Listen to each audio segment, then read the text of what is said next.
Good morning. Today is Thursday, October 28th, 2021, and this is the time and place set for the regularly scheduled Nevada Gaming Commission meeting for the month of October. Please rise and join our newest appointee, Commissioner Ben Kekeffer, for the Pledge of Allegiance. Join me in the pledge. Pledge allegiance to the flag of the United States of America and to the republic for which it stands, one nation, under God, indivisible, with liberty and justice for all. Thank you all. Madam Secretary, who is joining us from Carson, has our agenda been posted in accordance with the open meeting laws? Yes, it has. At this time, I would like to remind anyone who is going to speak during the commission meeting or during any public portion of it to denote their names, to speak directly into the microphone and speak as clearly as possible, as this meeting is being transcribed electronically and being beamed across the world, if not further. Madam Secretary, let's proceed with our first agenda item, public comments. This item is placed on the agenda to give the public an opportunity to comment on gaming-related matters. Is there anyone who wishes to speak in Carson? No one in Carson. Having seen no one, anyone in Las Vegas wishing to address us during the public portion? I only have one administrative thing I'd like to say is I'd like to welcome Chair Jennifer Tagliati as the chairman or chair of the Nevada Gaming Commission, and I said our newest member, Commissioner Ben Kekeffer. That'll close the portion of the public comments. Madam Secretary, would you read in the next agenda item? Yes, the next item is the approval of the prior month's disposition pursuant to NRS 241.035. This item is the consideration of the approval of the Nevada Gaming Commission disposition for September 2021. To my fellow colleagues, is there any discussion on the prior month's disposition? If not, I'd entertain a motion. Thank you. I'd move for approval of the prior month's disposition. Madam Secretary, please read the roll. Commissioner Solis Rainey, Aye. Commissioner Brown, Aye. Commissioner Kekeffer. Aye. Vice Chairman Cohen. Aye. Madam Secretary, would you please read into the record the next agenda item? Okay, the next item, we did not have any non-restricted items on consent this month. Restricted consent agenda items are 6, 7, 8, 9, 12, 13, and 14. For the record, items 10 and 11 were referred back to staff by the Gaming Control Board.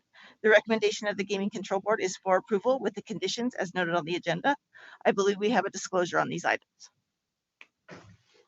I do. Thank you so much. In connection with the consent restricted item number 13, Angry Crab Franchise LLC, doing business as Angry Crab Shack, is a client of Lewis Road for the firm where I am a partner. And it's in relation to a general leasing matter in which matters I'm not personally involved. I have no pecuniary interest in the outcome of this agenda item, and I do not believe the independence of judgment of a reasonable person in my position would be affected by the relationship described on the record, and therefore I intend to participate. Thank you. Thank you, Commissioner Brown. Absent any questions or comments by my colleagues, I would believe that this is proper for a motion. Vice Chair Cohen, I moved for approval of the restricted consent items 6, 7, 8, 9, 12, 13, and 14 as read into the record and recommended by the Gaming Control Board and as read into the record by Madam Secretary. Thank you. Madam Secretary, if you'd please call the roll. Commissioner Solis Rainey, Aye. Commissioner Brown, Aye. Commissioner Kekeffer. Aye. Vice Chairman Cohen. Aye. Next are agenda items regarding new games. Madam Secretary, if you would be so kind as to read the item into our agenda. You have two requests for final approval of a new game. Item 1 is Fubak, submitted by Aces Up Gaming. Item 2 is Repeater Bets Plus, submitted by Repeater Bets LLC. The recommendation of the Gaming Control Board is for approval with the condition as noted on the agenda. Thank you, Madam Secretary. I think for purposes of today, I think this matter has been well vetted by the Gaming Control Board. There was a presentation, at least no items of interest were brought before us. And absent any discussion or questions by my fellow commissioners, I think we're ready for a motion.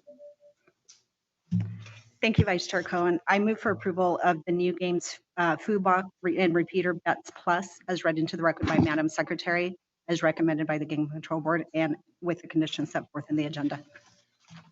Very good, thank you. Madam Secretary? Commissioner Solis Rainey. Aye. Commissioner Brown. Aye. Commissioner Keycapper. Aye. Vice Chairman Cohen. Aye. That brings us now to the non-restricted portion of today's agenda. Madam Secretary, would you please read into the record item number 1? Non-restricted number 1 is the application of MGM Resorts International and Mandalay Resort Group for an amendment to their order of registration.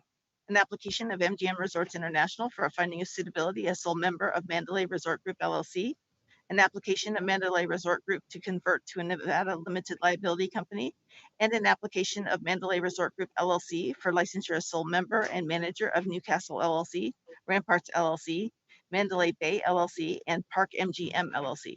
Lastly, you have the applications of William Joseph Hornbuckle, John Milton McManus, and Corey Ian Sanders for licensure as a manager or key executive. The recommendation of the Gaming Control Board is for approval. I believe we have 2 disclosures on this item. Yes, thank you, Vice Chair Cohen. With respect to non-restricted item number 1, I'd like to disclose that I'm a partner at Morris Law Group. My firm and I represented MGM International and various other MGM entities in unrelated litigation, or all of which have concluded years ago. I have no pecuniary interest in the item before us, and I do not believe that the independence or judgment of a reasonable person in my situation would be materially affected by this relationship, and therefore intend to participate in deliberations and voting. Thank you so much, Vice Chair Cohen. I also have a disclosure in connection with non-restricted item number 1. Mandalay Resort Group and MGM Resorts International are both current clients in trademark and intellectual property matters, respectively, at the law firm of Lewis Roca, where I serve as a partner, in which matters I'm not personally involved. I have no pecuniary interest in the outcome of this agenda item, and I do not believe independence of judgment of a reasonable person in my position would be affected by the relationship described on the record, and I therefore intend to participate. Thank you. Thank you. Welcome, Mr. McGinnis and Mr. Madamba. Just for the record, would you please note your appearances? Yeah, good morning, Vice Chair Cohen, Commissioners, Madam Secretary. Sean McGinnis with Butler Snow on behalf of MGM Resorts International. To my right is Pat Madamba, Senior Vice President and Legal Counsel of MGM. Wanted to thank you for the waivers for Mr. Hornbuckle, Mr. Sanders, Mr. McManus, and Jonathan Halkyard. So appreciate that. And this is a pretty straightforward matter. It's an entity conversion, and the way the policy of the board has historically been is you have to come on an agenda to afford yourself the opportunity to use NRS 92A to convert the form of an entity. So in this instance, we're taking Mandalay Resort Group, a Nevada corporation, and converting it to be a Nevada limited liability company. Based upon the board presentation, I appreciate it. It is straightforward. I'd like to open this, absent Mr. Madamba, any comments additionally to the presentation?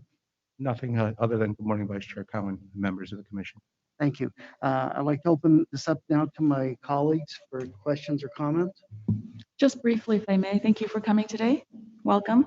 And just so that we're clear, the conversion of Mandalay into an LLC will allow Mandalay's units to be distributed to MGM without the adverse income tax consequences. Is that accurate? There are tax advantages to doing Okay. it this way. All right. But it's simply an LLC is disregarded, but the tax obligation still remains with the parent. Okay, so this is a tax benefit, as I understand There it. is a benefit. Thank you. And other efficiencies of filing because of being disregarded entity. I'm sorry, one more time and closer to the The microphone. benefits of filing requirements or less burdensome filing requirements. Thank you so much, sir. I appreciate that. I also understand that MGM has integrated the M Life Rewards program with BetMGM. Is that correct? That is correct. And how's that going? Is that all completed?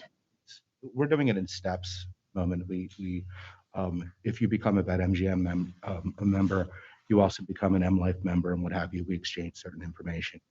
We're moving to the point where the promotional credits that MGM customer have will be seamless in using them at the MGM properties and what have you. It's just a further integration of the digital side of the business, for which we own half of, into MGM's brick and mortar business across the country. So it's easier for the customer, the client on the user side in terms of ease of use. Is that accurate? Absolutely. And there's benefits on both sides because we get customers that would not that come through the BetMGM vertical as opposed to the MGM. So it's mutually beneficial. Excellent, thank you. And then also, I was reading in the materials about BetMGM with a strong omni-channel strategy. Would you tell me a little bit more about that? We have BetMGM as multiple channels in which it reaches customers through. If you could just come Sure, over sure. close. I'm sorry. Thank you, sir. Between the It's hard with the masks. I appreciate really it. hard. And then my glasses steam up, so it's I'm sorry. But between the relationships that BetMGM has built with the various sports teams, different celebrities, what have you, and then the brick and mortar opportunities, both in our properties, and they'll be opening BetMGM will have its first sports book opening with the Washington Nationals, probably next month. So there's another. It actually not only expands the BetMGM brand, but extends the MGM brand, and then also the digital with your mobile app. So there's just multiple opportunities, and it really is synergistic between MGM and BetMGM in terms of growth of both of our businesses.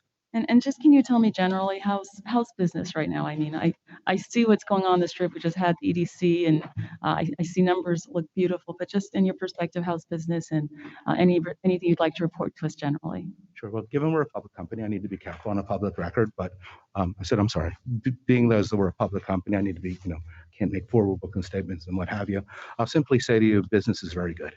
It's very good, and given all the hardships in COVID, it's nice to see that we're getting back to normal, that we've been able to rehire many of our employees, and that people are coming back to our facilities, not only here in Las Vegas, but across the country, as well as our competitors' facilities. So it's just nice to be getting back to normal. Thank you so much for your time. It's good to see you. I have no further questions. Thank you. I just had one quick question. You answered most of the other questions already, but with respect to your employees, are all of your employees back? It's hard to say. I don't know the exact number of employees, but I'll put it this way. We literally have thousands of openings across the country, and opportunities that remain unfilled. So we are actively attempting to engage with the population as a whole and bring them into the MGM family. Okay. Yeah, I was referring to employees that you might have laid off during the COVID situation. Most of those are back on board. Most of them are back on board, but again, we literally have thousands of job openings. So if somebody wants a job, there's an opportunity at MGM. Well, good to hear. Thank you so much. Any other questions or comments by commissioners? I just have one brief statement. I've reviewed the application. It is properly before us. It's been properly documented regarding the conversion. Mr. Madam and Mr. McGinnis, have you reviewed draft order dated 10/4/21? Is that the operative document?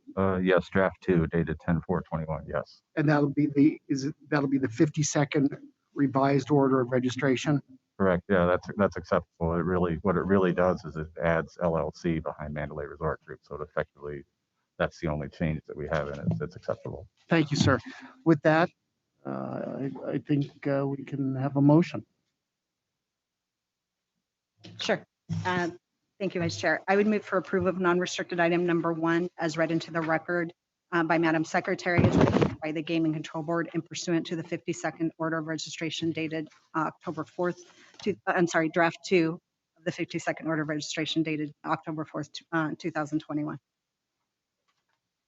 Madam Secretary? Commissioner Solis Rainey, Aye. Commissioner Brown, Aye. Commissioner Keycapper, Aye. Vice Chairman Cohen. Aye, congratulations. Thank you again. Thank you. Thank you very much. Madam Secretary, if you'd read into the agenda item number 2. Non-restricted number 2 is the application of International Game Technology PLC for a continuous or delayed public offering. The recommendation of the Gaming Control Board is for approval. I believe we have a recusal on this item. Mr. Chairman. Yes, sir. Thank you. Based on state ethics laws, I need to disclose that I am employed by McDonald Carano, whose attorneys are representing the applicant in this matter. And while I've had no discussions with the applicant's attorneys regarding this matter, and McDonald Carano has internal firewalls in place to ensure that I don't, I feel it's the prudent course of action at this point to recuse myself. Thank you, Commissioner. I see that we have Mr. Burnett up north. Would you please Yes. state for the record your appearances today? Yes, thank you, Vice Chair Cohen, members Brown, Solis Rainey, and congratulations to you, new member Keycapper. My name is A.G. Burnett. I'm with the law firm of McDonald Carano, representing International Game Technology PLC for the continuous delayed public offering before you today. Also with me and there in Las Vegas is Mr. Luke Orchard. He's the Senior Vice President and Chief of Compliance and Risk Management Officer for the company. Mr. Vice Chair and members of the commission, the company meets all the requirements for the shelf registration that it wishes to renew pursuant to Reg 16115. I think we laid a pretty good record at the board level, and we would open ourselves up to any questions you may have at this time. Thank you very much. Please state your name. Sure. Good morning, Mr. Chairman, Commissioners. For the record, my name is Luke Orchard, and as Mr. Burnett said, I'm the Chief Compliance Officer for IGT. Very good. Thank you for your appearance today. I think let's open this up to questions by my colleagues. Thank you for appearing in front of us today, sir. How are you? Very good. Very good. Thank you. Excellent, thank you. I understand this is something that's pretty straightforward. It's a request for a continuous public offering, and if approved, this will be the third shelf approval, which provides some flexibility to conduct the public equity and debt offerings without prior commission approval. Is that accurate? That's exactly accurate. That's exactly what I would have said. Anything we need to know? No, that just provides us that level of flexibility, Okay. Commissioner. So that's it. Yes. I have no questions. I thought it was straightforward, and I'm prepared to proceed. And of course, I defer to my fellow commissioners if they have any questions. Thank you. Commissioners? I don't have any further questions. Thank you. We Thank you. got some pretty extensive run memos. I just wanted to make sure I didn't have enough. Great. Thank you. Thank you. And Mr. believe Vice it or not, Chair. I don't have any questions. I'm comfortable with the application. It's straightforward. It's in proper form. And with that, I'd go ahead and ask for a motion. Vice Chair Cohen, I move for approval of the non-restricted item number 2 as recommended by the Gaming Control Board and as read into the record by Madam Secretary. Madam Secretary, if you would call the roll. Commissioner Solis Rainey, Aye. Commissioner Brown, Aye. Vice Chairman Cohen, Aye. Thank you. Thank you very much. And let the record reflect that member Keycapper did not participate, nor did he vote on this matter. Thank you very much. Madam Secretary, please read number 4 into the record. I believe we're I'm on sorry, non-restricted number 3. absolutely right. Please read into the record number 3. Welcome, Mr. Goodwald. Keeping me on my toes. Non-restricted number 3 is the application of Carol Kennett Douglas for a finding of suitability as a trustee and beneficiary of the Douglas Gaming Trust. The recommendation of the Gaming Control Board is for approval. I believe we have a recusal on this item. Thank you, Mr. Chairman. Based on state ethics laws, I'd like to disclose that I am employed by McDonald Carano, whose attorneys represent the applicant in this matter. And while I have had discussions with the applicant's attorneys regarding this, and we have internal firewalls in place to ensure no such discussions take place, I feel the prudent course of action is to recuse myself from the commission's consideration of this matter. Thank you. Thank you. Mr. Gutwald, your client is present in the north. Thank you for allowing them to appear in the north. Dennis Gutwald with the law firm of McDonald Carano. With me is John and Carol Douglas. Carol is up for approval, requesting approval as a trustee and beneficiary of the family trust. And with your permission, I'll let her talk about herself, or alternatively, we can just go to questions, whatever your preference is. I would like your brief presentation. Okay. Go ahead, Carol. Tell them a little bit about yourself. For the record, my name is Carol Kennett Douglas, and I thank you very much for seeing us this morning. Do I repeat everything I said last time? Just tell them a little bit about yourself. Oh, Yeah, okay, no, we don't need the full recitation. Okay. We've been married 54 years coming this August. John and I met one another here in Reno through my grandmother. And our father, both of our fathers met one another in Tonopah, where my grandmother owned the Mispa Hotel and my grandfather was the Speaker of the House of the state of Nevada. We have 2 daughters and 2 wonderful granddaughters. I've practiced interior design and am an accredited ASID designer for 40 years. And I closed that business when we found out about my husband's leukemia last October. Thank you very much. With that, I'll open questions to my fellow commissioners. Thank you, Vice Chair Cohen. Thank you for being here, Mr. and Mrs. Douglas. I don't have any questions. The application is very straightforward and clean, but I did want to thank you for your appearance, and I'm glad to see you looking so well, Mr. Douglas. Thank you. It looks like you're getting good care from your wife of 54 years, so congratulations on that. I am. Thank you. Go ahead. I don't have any other questions. Thank you so much. Just a welcome. Thank you for appearing before us today. It's nice to see a couple that's been together for 54 years come before the Gaming Commission. I'm not sure if it's a record or not, but I commend you on making it work for all of these years. Can we just confirm that there are 9 non-restricted locations, that they are all slot machines only, just for the record? They are slot machines only.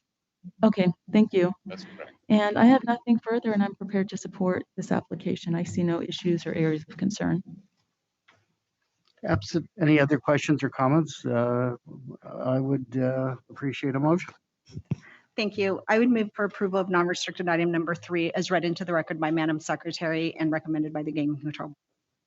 Madam Secretary, please call the roll. Commissioner Solis Rainey, Aye. Commissioner Brown, Aye. Vice Chairman Cohen. Aye.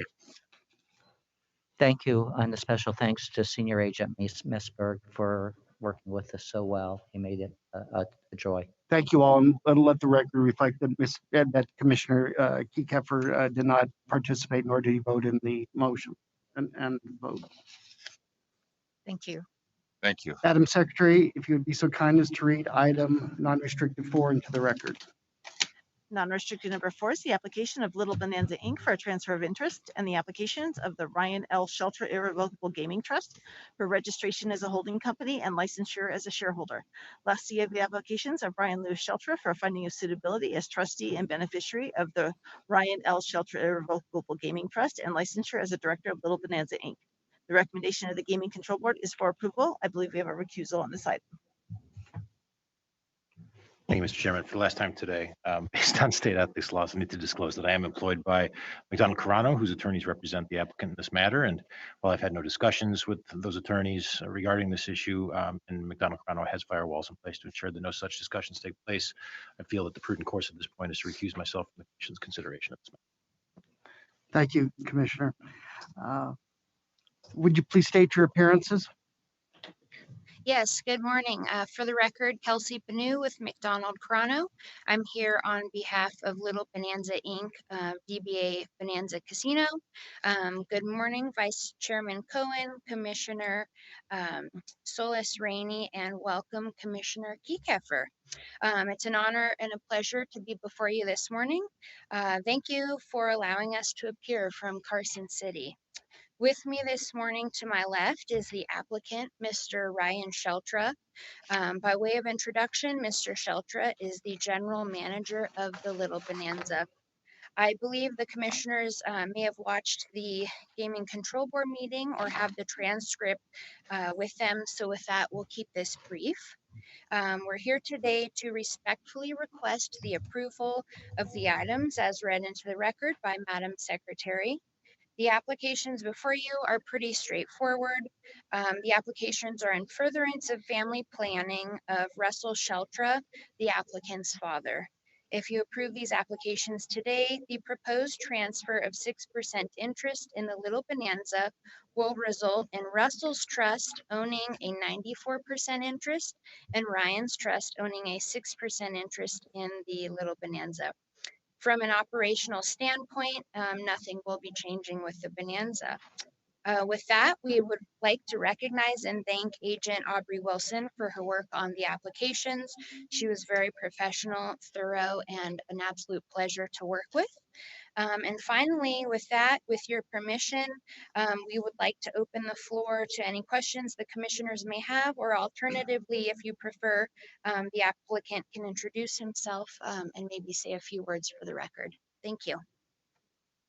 I think we'd appreciate a few words from the applicant. Thank you, Ms. Banal. Thank you. Vice Chair, Commissioners, for the record, Brian Sheltra, Bonanza Casino in Reno, Nevada. Thank you for the opportunity to be with you guys this morning.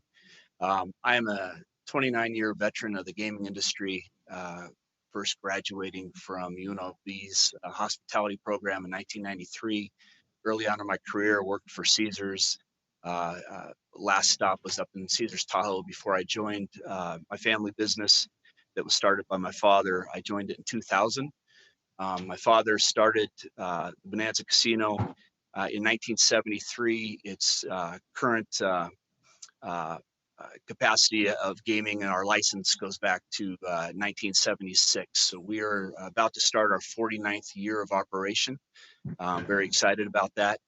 And certainly very excited to be with all of you here today, respectfully asking for my license. Open to questions. Thank you very much. Before I turn this over to my colleagues, with all due respect, I have to say that there was nothing detrimental or anything that caught my eye in the background materials. So good for you, good for your counsel. It's one of the cleanest applications that I've seen. And we understand why you're here and why you're doing this, which is always, appropriate. And with that, I'll turn it over to my colleagues. Good morning. Thank you for being here, Mr. Sheltra, and thank you, Ms. Banu, for your presentation. I just had a quick question about the origins and maybe the history of the property. You've been open almost 50 years. The Little Bonanza obviously triggers the Bonanza show in my mind. So I was just curious about the origins. Yeah, that's exactly where I believe my father got the name for the Bonanza. So the origins, my father came to the University of Nevada to run track and cross country in the 1960s out of the San Fernando Valley. And the Bonanza Casino was originally a grocery store where our casino pit used to be, was his store.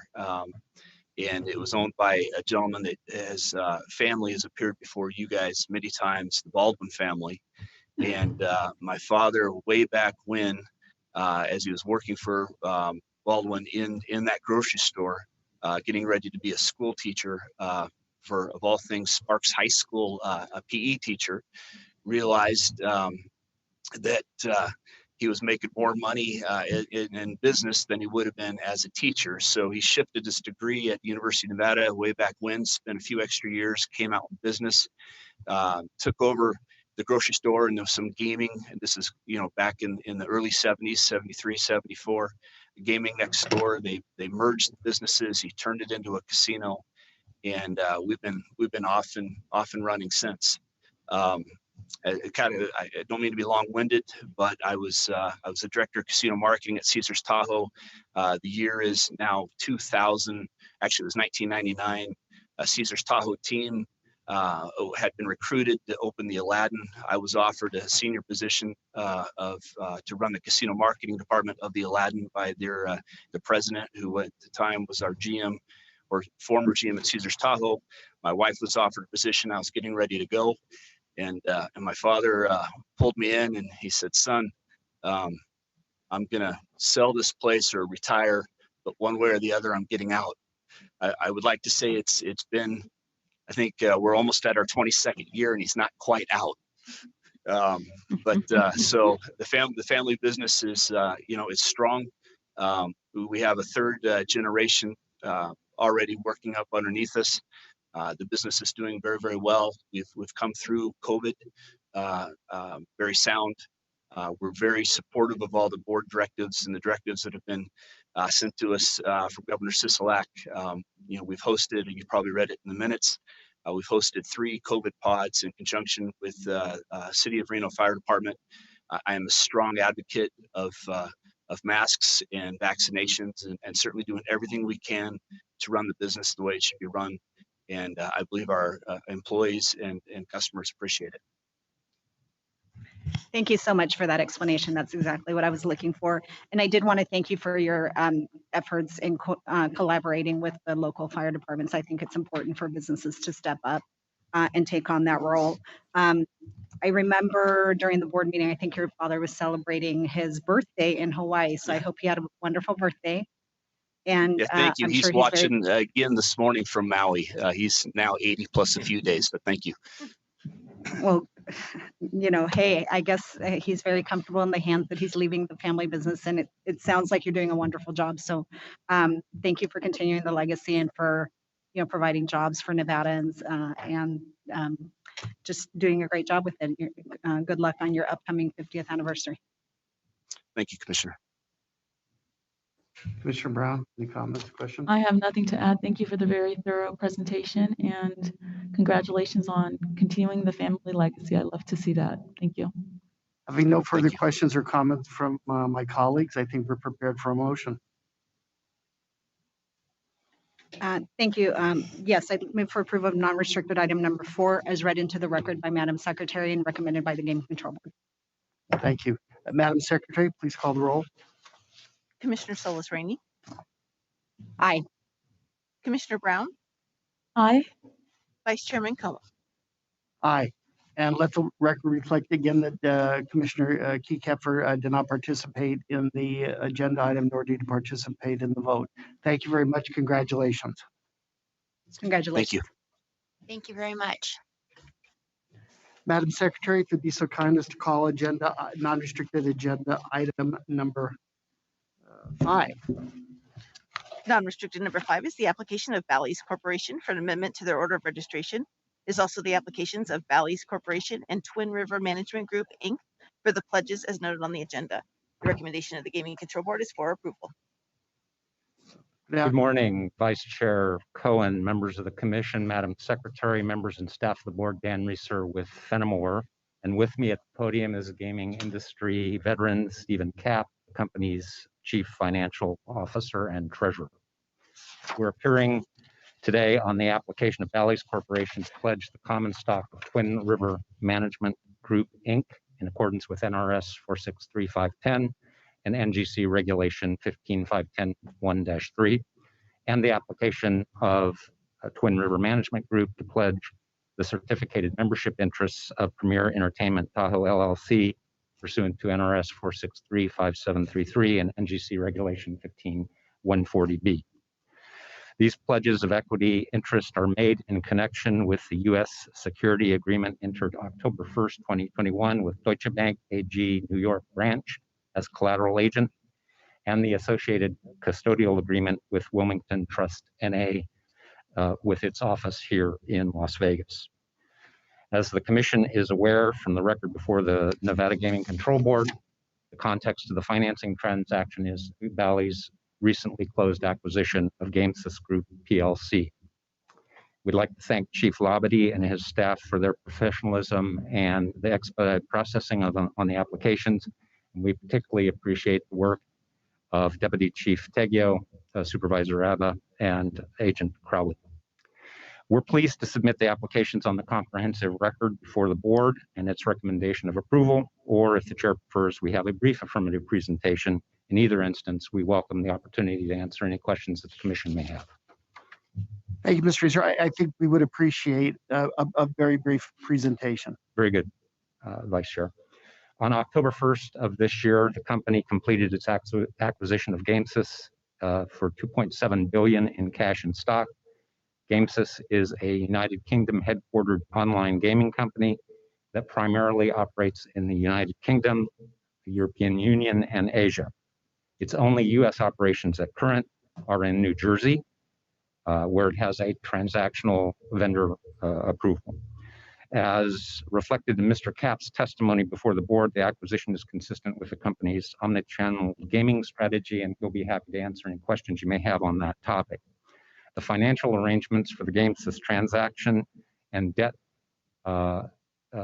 offering had basically three tranches. The first was a net proceeds of the $721.4 million from the April 20 issuance of approximately 12.65 million shares of common stock pursuant to the company's existing continuous and delayed public offering approval under NGC Regulation 16-115. The second tranche was the sale of $750 million in the aggregate principal amount of 5.62% senior notes due 2029, and another tranche of $750 million in aggregate principal amount of 5.875 senior notes due 2031, all of which were closed on August 20th. And finally, as of October 1st, the pre-existing Citizens Credit Agreement, which you saw in March of this year, was removed, and a new bank credit facility was put in place, including a revolving credit facility and an aggregate principal amount of $620 million and a term loan facility in aggregate principal amount of $1.945 billion. As Mr. Kapp indicated before the board, the revolver has not been touched, and I think that's continues to be correct. It has since funded in a small amount. Okay, funded, and so he can cover that if that's of interest to you. TRMG and PET also are corporate guarantors of the company's debt obligations and pledging substantially all of their respective assets to secure those obligations. Those guarantees are subject to further reporting within the time period permitted by Regulation 8130. We've reviewed and accept draft of September 15, 2021 of the revised order of registration, draft 1, which is in proper form and substance, and we are again available to answer any questions you may have. Thank you, Mr. Reeser. I'll go ahead and open this to questions or concerns, issues to my colleagues.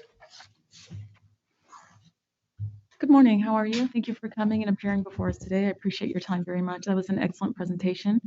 I do appreciate the thoroughness. Could you tell me, sir, a little bit about the rebranding to Bally's for online casinos and the diversification of the online products and the international component? Just give us a little bit of information about that for the record. Yes, I'd be pleased to. Thank you. Mr. Vice Chair, Commissioners, good morning. It's a pleasure to be here in front of you today. Excellent question, Commissioner Brown. Yes, we made a determination, we, the executive management team and the board, within the last 1.5 to 2 years, to step into the industry in a more fulsome way, meaning beyond simply retail and brick and mortar casinos, which is the Bally's legacy presence in this industry. And so beginning late last year, almost about a year ago, we announced the acquisition of BetWorks, based in Las Vegas, and has a backbone technology for mobile sports betting and online sports betting, as well a partnership with Sinclair Broadcasting as a media partner as we broaden our business to consumer product lines.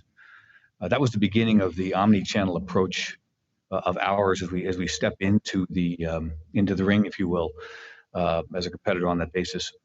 With the acquisition of GameSys, and excuse me, since our acquisition of BetWorks, we've also acquired Monkey Knife Fight, which is a daily fantasy sports company, Sport Caller, which is a free-to-play company, the Association of Volleyball Professionals, which is content entertainment consistent with the Sinclair Broadcasting partnership, and other various acquisitions, actually, all as a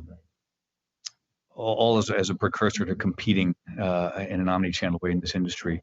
GameSys is the final piece of that puzzle, if you will. We wanted a digitally sophisticated partner, if you will, and would have affected this combination as a straight merger, but for the fact that the UK shareholders of GameSys were unable to accept or own United States listed stock or company. And so we effected it through as an acquisition, although it's more akin to a merger. Hence, Lee Fenton stepping in as the CEO of the entire group. And so GameSys brings a digital sophistication to this industry that we think will be unique and quite competitive. And so in the end, this company, actually today, this company is the first in the industry to be 50% interactive gaming, which is the GameSys legacy business, and 50% retail brick and mortar casinos, which is the legacy Bally's business. And that's the cash flow foundation, if you will, for the future. And the future for us is online sports betting, gaming, entertainment products in the North American industry, if you will, supported by those two pillars. And so with the Sinclair Broadcasting Media Partnership, the GameSys acquisition and the digital expertise that brings, we intend to step forthrightly, if you will, into the omni-channel industry in a very broad sense, and we'll have an international piece of that, of course, in the GameSys business as well. Sorry to be long-winded. It's a little bit of a long story, but that's our intent. No, you're not long-winded at all, and that's the explanation I was looking for personally. And I think Bally's has acquired substantial properties since June of 2020, and it seems to me that you're very forward-thinking. So that explanation was perfect. I mean, you're in 12 states. You have 6,000 employees at the casino properties. It's substantial, and I do appreciate that presentation very much. I have no further questions. Thank you, Commissioner. I don't have any questions. Thank you. Commissioner. Thank you, Mr. Vice Chair. Certainly in acquisition mode, it appears that the initial investigative report, as it relates to the term loan, was understated, or that the total amount of the term loan that you took out for the credit agreement was about $500 million larger than what was originally reported to us. Was there a change that prompted that, or was there miscommunication over that alteration? Yes, Commissioner, there was a change due to market conditions at the time that we marketed the two debt pieces. I should say funded debt pieces, that both the term loan and the senior unsecured notes. And so we actually basically flipped the amounts of those two. We had intended a $2 billion amount of senior unsecured notes in total, two tranches, 8 and 10 years. And we ultimately, as Mr. Reeser pointed out, we ultimately did issue $1.5 billion of those notes in $750 million tranches of those two 8 and 10-year pieces, and thereby increase the term loan B by a very similar amount, almost $500 million, from an intended $1.5 billion up to $1.945 billion technically. So just about a dollar for dollar swap of those two debt pieces. So, but the same aggregate amount of debt as originally intended. So it didn't increase your debt? That's correct. Overall. Okay, I appreciate that. Just to amplify, it was a change in the amounts in each of the tranches. It was not a change in the total amount of the obligation. That frequently happens based when you go to market, where you have to move things within the tranches. The most important thing about the senior notes is that they retired notes at 6.75 with notes of 5.6 and 5.8.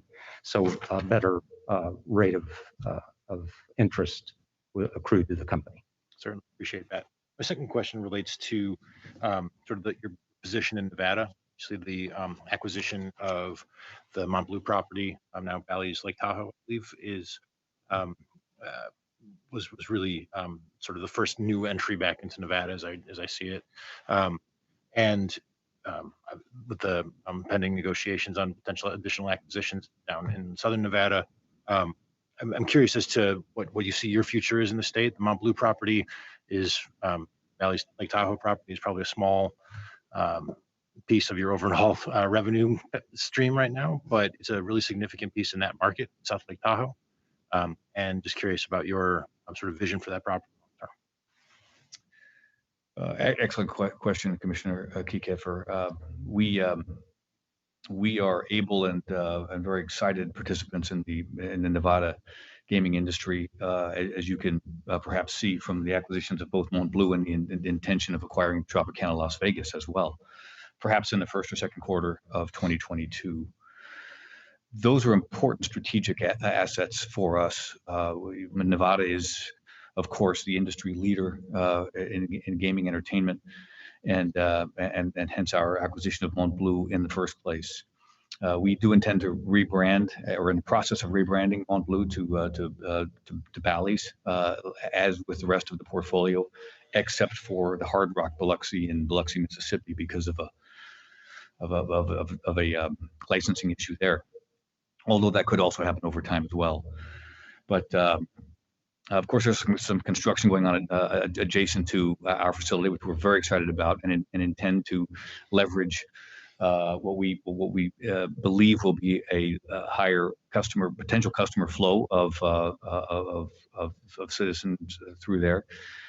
We will invest in Mont Bleu as we invest in every property we acquire. I will mention that with some of our marketing programs and our approach to operating business, we have established record levels of cash flow at that property in recent quarters. We were impacted substantially by the fire, the Caldor fire, unfortunately, which affected us over multiple weeks. Even though the facility was closed for a short time, we all know the impact that a fire of that magnitude can have on the population. But nonetheless, it has the business has bounced back rather strongly. We're very proud and privileged to own that property, and we will intend investment to properly position it in the industry moving forward. Thank you. I appreciate that. I certainly think the event center should be a nice addition to the marketplace up there, and nothing quite like acquiring a property and then having all of your customers driven by wildfires. So thanks for sticking it out. Indeed. Vice Chair Cohen, just for clarification purposes, when Mr. Cap indicated there was a licensing issue with Hard Rock in Biloxi, that is not a regulatory licensing, that is an IP licensing issue with regard to flag. Thank you for that clarification. And then as Commissioner Kiffer pointed out, we were vaguely talking about an improvement. It is a improvement to a convention facility in Lake Tahoe. And I would be remiss if I didn't remind the commission of 2 points we made in March when we brought forth the Mont Bleu property. First of all, as the commission knew from the materials provided to it at the time, I don't know how else to say other than it was a screaming deal on a per key basis for a property in a place you can't build a property. And I say that practicing before the TRPA. And a second, on day one, we immediately infused $1 million in business promotion at that location. So the company's commitment to Mont Bleu has been, day in, day out since we took over the property, and we'd be happy to answer any other questions. Thank you, Mr. Reeser. I just want to add a brief note to Commissioner Brown's statement that you were forward-thinking. Aggressive, forward-thinking on steroids. I mean, what you've done, literally in the last, 2.5 years is astounding. The growth of this company with, was Gamesys accretive from day one? Yes, it will be, indeed. Indeed. It's a great application. You're saving money by this refinancing. I have no problems, moving forward. Absent any other questions or concerns by my colleagues, I think we're prepared for a motion. Thank you, Mr. Vice Chair. Thank you. Thank you, Mr. Vice Chair. I move for approval of non-restricted item number 5 is read into the record by Madam Secretary and recommended by the Gaming Control Board pursuant to the order registration dated September 15th, 2021. I believe it's draft. Yes, thank you. Thank you. Madam Secretary, please call the roll. Commissioner Solis Rainey, Aye. Commissioner Brown, Aye. Commissioner Keycapper, Aye. Vice Chairman Cohen. Aye. Congratulations. Well Thank you done. very much. Thank you. you, Good day. members of the commission. One point of personal privilege, we would take this point, and that is to welcome Commissioner Kiefer to the commission, and thank you again for your consideration today. Thank you.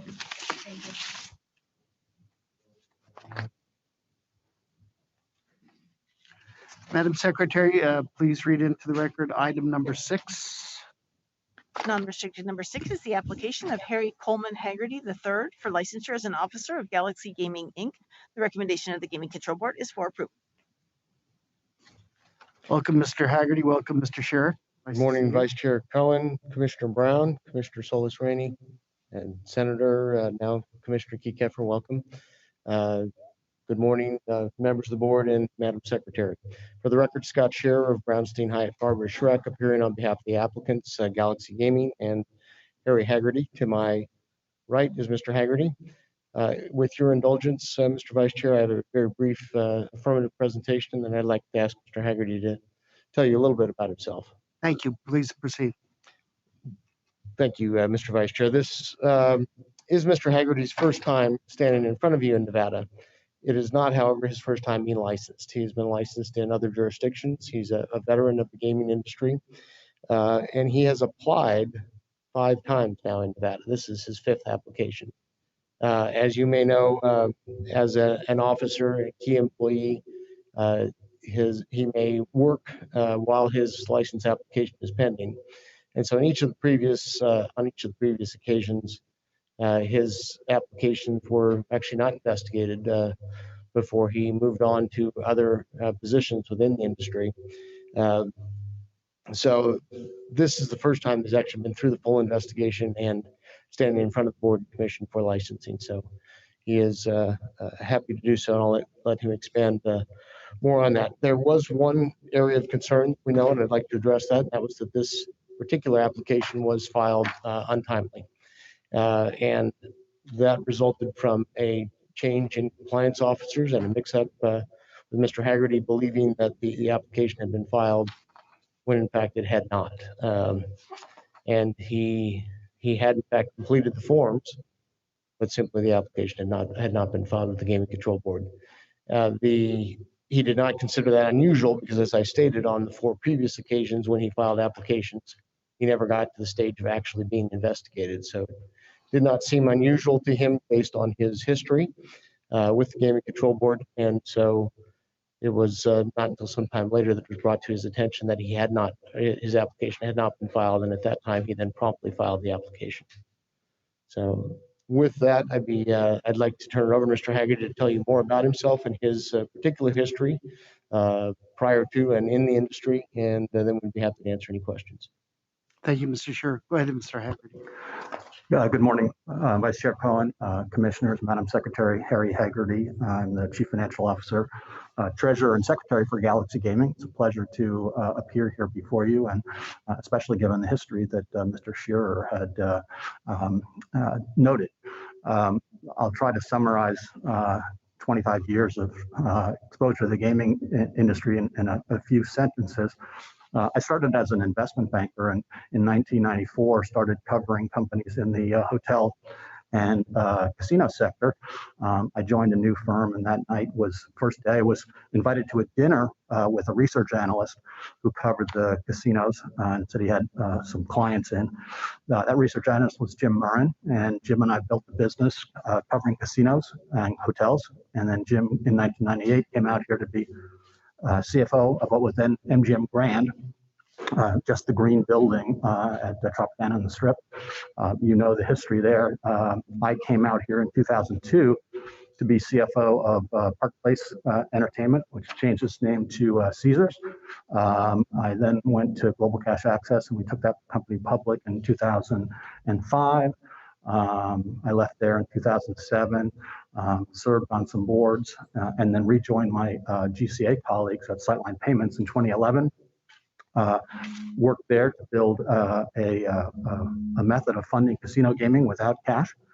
And in 2017, joined Galaxy Gaming, where I am now. Happy to answer any questions. Thank you, Mr. Haggerty. With that, I turn it over to my fellow commissioner. Thank you, Mr. Haggerty. Thank you for being here, and thank you, Mr. Shearer, for your presentation. First of all, Mr. Haggerty, I wanted to thank you for your contributions to the community and your roles with UMC. I think you're providing an invaluable service to not only the hospital, but to the entire community. So thank you for that. And your application was very clean. I have no concerns generally, but I did want to understand the oversight that occurred with respect to the application. You joined in 2017, and I assume completed the application around that time, correct? Yes, Commissioner, that's right. In fact, I remember completing it because it was the first time in the many, many applications that I had filled out that I saw a question, tell me about the computers and the thumb drives and the things like that you use. So I remember that vividly. I did submit the application to our compliance department. Our compliance officer left at the end of 2017. A new compliance officer came in shortly thereafter. And my only guess is that the departing compliance officer felt that the new compliance officer would file the application. The new compliance officer felt that the departed compliance officer had filed the application. And nobody thought to question the matter until we had the tax and license audit in 2019 or 2020, when they went through the various licenses and discovered that I had not filed. So we rectified filing quickly, and here we are. And I completely understand that. I mean, that was very clear, both from the record and from your presentation. My question is, what did anyone think was happening? I mean, did you think it was pending for that 3 years? Yeah, as Mr. Shearer said, this is the 5th filing I've done here in Nevada personally, and none of the prior applications were taken up, including when I was at Sideline for 6 years. So I considered that either there were no concerns or that there were other pressing matters that the Gaming Control Board was looking at. So as Mr. Shearer said, it didn't strike us as all unusual. Okay. So there was no follow-up procedure. I mean, obviously, you probably didn't feel you needed to follow up because it wasn't unusual. I was operating under the belief that the application that I filled out in 2017 had in fact been filed. Okay. And just not acted on is what you thought. Exactly. Okay. Perfect. Thank you. I don't have any further questions. If I may briefly, thank you for coming this morning and for the presentation. And Harvard Business School. And a long time ago, yeah. Princeton University. Hey, Harvard is Harvard. So very, very impressive background, and I commend you for educating yourself so well. I have to follow up with Commissioner Solis Rainey's line of questioning. Is there auditing that occurs in, because I think you were appointed as the CFO, Secretary, and Treasurer on May 1st of 2017. So I'm trying to understand internally what procedures are in place. Was there any type of audit done in 2018 and 2019, or was the only audit done in 2020, about 3 years later? So I'm just trying to understand what's internally going on. The audit was part of the Gaming Control Board's regular audit. Galaxy Gaming received manufacturers and distributors licenses in September of 2017. Prior to that point, had not been licensed by Nevada. So I believe it is part of the regular cycle of the Gaming Control Board's audit cycle that led to the discovery. So that's the way that was discovered. So it would only depend in this case on the regular cycle of the Nevada audits to look at those matters. And do you have internal reviews in place now as a result of this oversight that occurs yearly to ensure that something like this doesn't happen in the future? I will check with our compliance officer on that and be sure that we do. I can tell you that she is embarrassed this has happened, even though it was not on her watch. It is her responsibility. So I'm quite confident that we will put in place a procedure to make sure that things like this don't happen again. If you could just verify and provide us with an update just to make sure that some safe measure is in place. And I don't know if you're prepared to just provide us with a quick update on the Triangulum and Saucier litigation, on the Galaxy redemption share issue.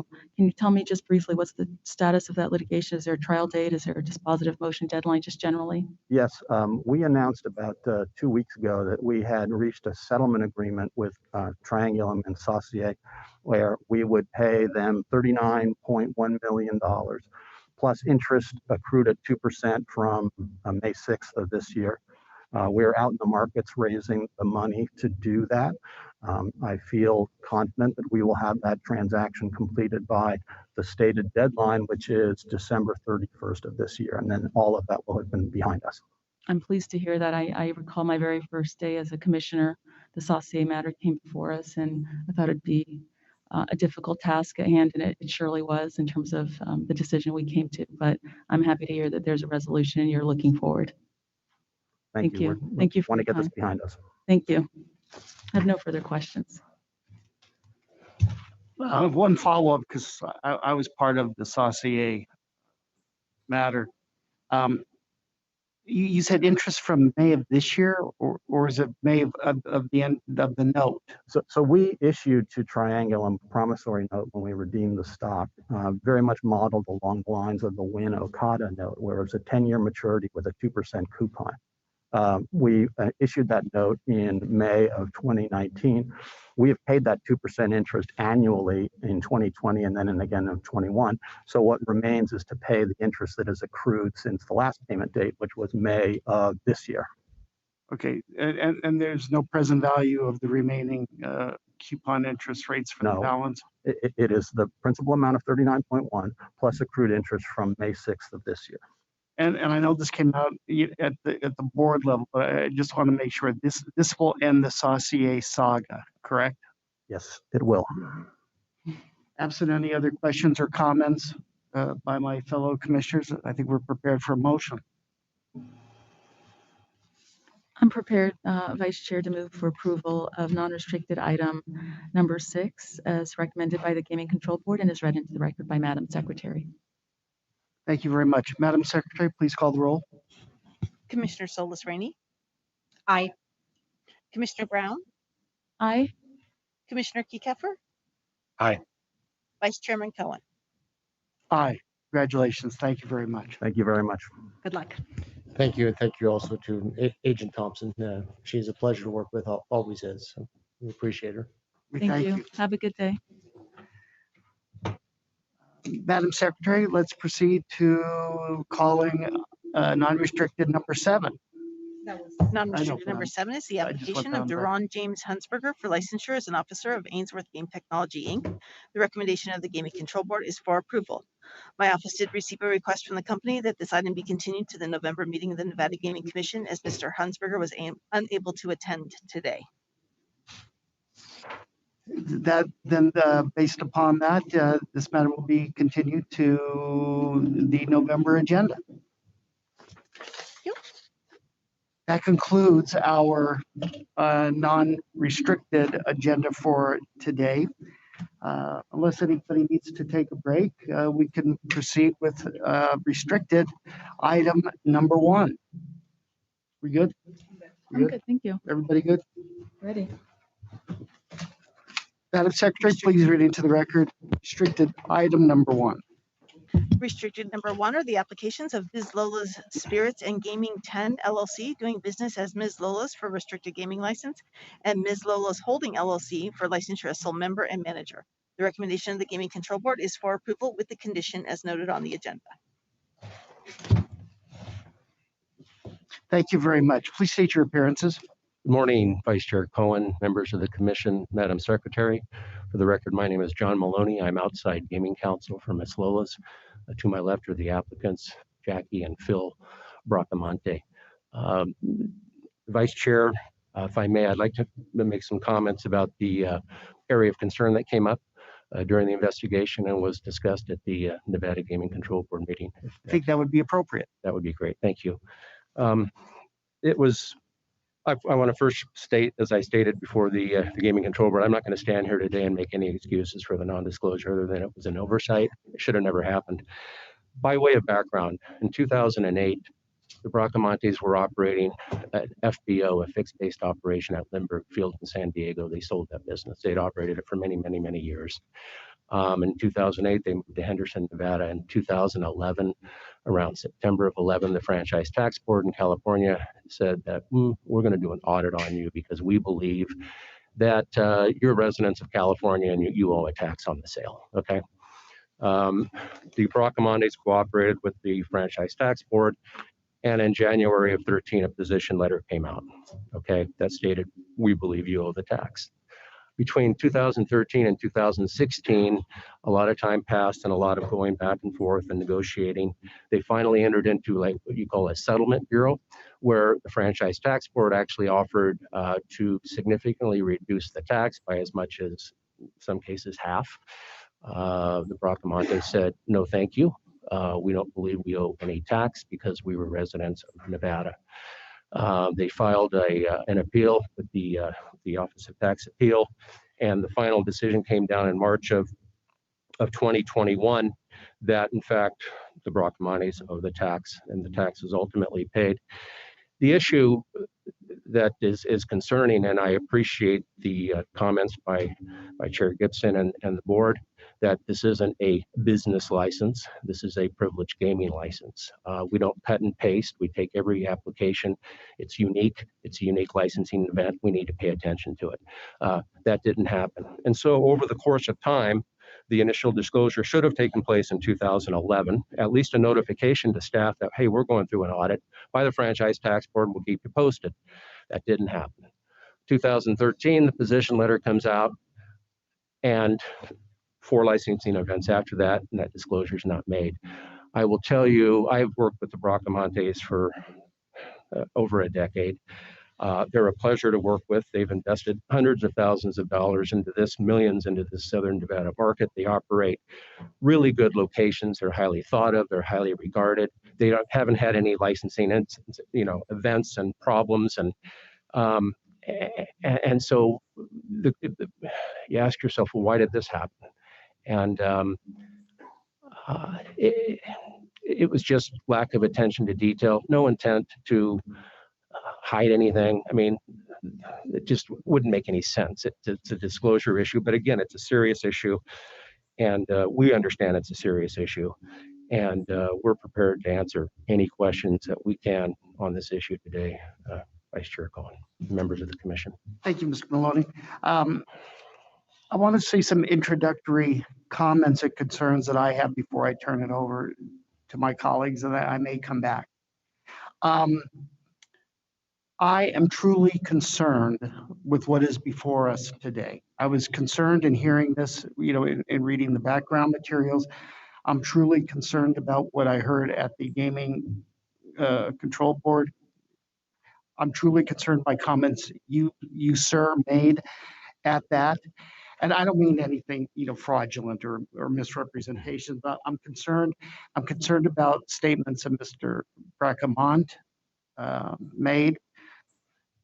Mrs. Bracamont, you were in Mexico, so you really didn't participate, in the hearings. And let me just go ahead and tell you where my headset is at. If I could, I would vote no on this matter. And yes, I know you have other applications. So I have to figure out, as one vote, one person at this tribunal, what, could I say, what can I do? And let me tell you where my concerns are, and you can address each one before you go into it. Now, and again, whether it's Mr. Bracamont or Mrs. Bracamont or you, Mr. Maloney. So in 2011, you agreed that this should have been reported on some applications, at least 4 applications going forward, correct? Correct. Now, what the state of Nevada relies upon are personal history questionnaires. It's not difficult. And I take it, Mr. Bracamont, did you have counsel help you in those applications? Primarily me. Primarily you. And you stated words to like effect, you cut and pasted based upon what you did before, correct? Yes. Hey, this is no big deal. I'll just cut and paste. I'll just go ahead and put this together, submit it. I've been approved before. I'll be approved again. Pretty much, is that what happened? Well, there hasn't been much change in our situation, so that's typical, yes. Now, when this first arose, this issue with the California State Franchise Board and your sale of the FOB in San Diego, did you hire an attorney to represent you in front of the tax board? Your wife is motioning yes. You did, Mr. Breckamont? Yes. And over that course of years, how much did you pay this attorney or attorneys to represent you before the California Franchise Board?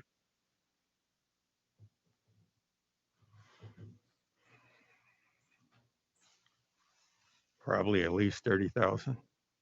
Per year, or 30,000 in the entire in the entire record? Yeah, okay, maybe closer to 50. Okay. For purposes of these questions, all I'm trying to get at is the fact that you hired independent counsel, you were paying attorneys. Did you pay accountants? Did you pay any sort of experts to participate in this fighting of the California State Franchise Board assessment? No, I used the accounting firm initially to respond, then they suggested I hire an attorney, tax attorney. Okay.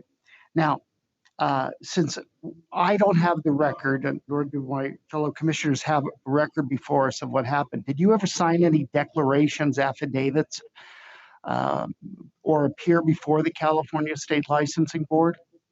Did I? Yes, sir. I think the only thing I signed was a waiving the statute of limitations. That was it. Okay, but you were never present for a hearing in person? No. You never put in any affidavits? No depositions were taken? No. So starting in 2011, this was a continuing thorn in your side. Would that be accurate? Yes. And again, not going into the relative finances of you and your family. Was it $1.2 million? Was the amount? The amount. Sorry, 1.6 million, was it? Well, yeah, a little over 1.6. Okay, and this fight continues. Correct. And then what's troubling me is the fact that you had multiple opportunities to go ahead and disclose something that is obligated, not just, should I put this down? They won't catch it. Maybe they will. I'm embarrassed. You didn't put it down. And your reason for not putting it down was, yeah, it just didn't rise to the level of anything, and I just copied and pasted. That troubles me greatly. It troubles me that we're here today, and you've got 8 other licensed applications, correct? Correct. And you're going for a 9th, and you've been problem-free for those other 8 applications, but you really screwed this up on the 9th. I hate to be so tough on you, but this is an important item to the state of Nevada. It's an important obligation for you. The burden is on you to show this commission a business probity, honesty, integrity, and this won't be come embarrassment to the state of Nevada. And I don't know what the heck to do with your license application. I am that troubled by the multiple failures. This isn't like oops. This is oops, oops, oops, oops. And since we don't have enough information to know what was the real reason you didn't do it, maybe I should take for granted the fact that you say you just cut and pasted, which I think is a very poor method of doing business when you're dealing with a privileged license in the state of Nevada. So you see my concerns, you see why I'm concerned. Now, counsel at the board, Mr. Maloney, stated that you're meticulous. That's a quote from Mr. Maloney. I have no reason to believe, that it's not true, but he stated, unfortunately, I need my reading glasses. He stated, but I've known Phil for a lot of years, and I know they are so meticulous. Even the build out of their operations, they don't assume a place. They put hundreds of thousands of dollars into these places until it's not going to jeopardize that by consciously doing something stupid. I can't agree with your conclusionary statement that, you know, this was meticulously done. If it was, we wouldn't be here. If it was, somewhere along the line, there would have been self-reporting. With that, you've heard my concerns. I'm going to turn it over, you know, to my colleagues, and then let's see if we can craft something together, you know, that makes sense. But I am truly concerned, and I, at least for me, I think we're beyond, you know, I'm sorry it won't happen again. That doesn't mean, you know, you may not walk out of here with an approval with some conditions, but you've heard my concerns. With that, I'll turn it over to my colleagues.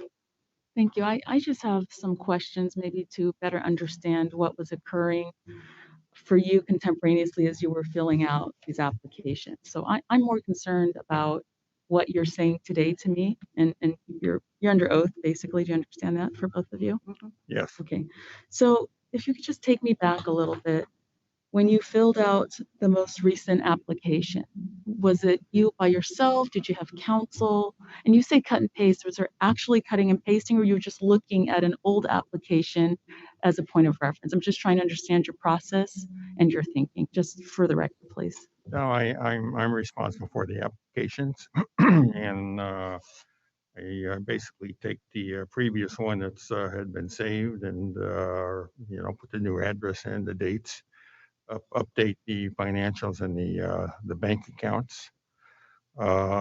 Everything else pretty much remains the same. Okay, so you pulled an old form that was saved on your computer and you just did a review. So it's not even cutting and pasting, it's just using a pre-existing form. Yes. And reviewing. And I noted, by way of example, item 5L, you went through great trouble to identify something as minor as an $85.06 San Diego County lien.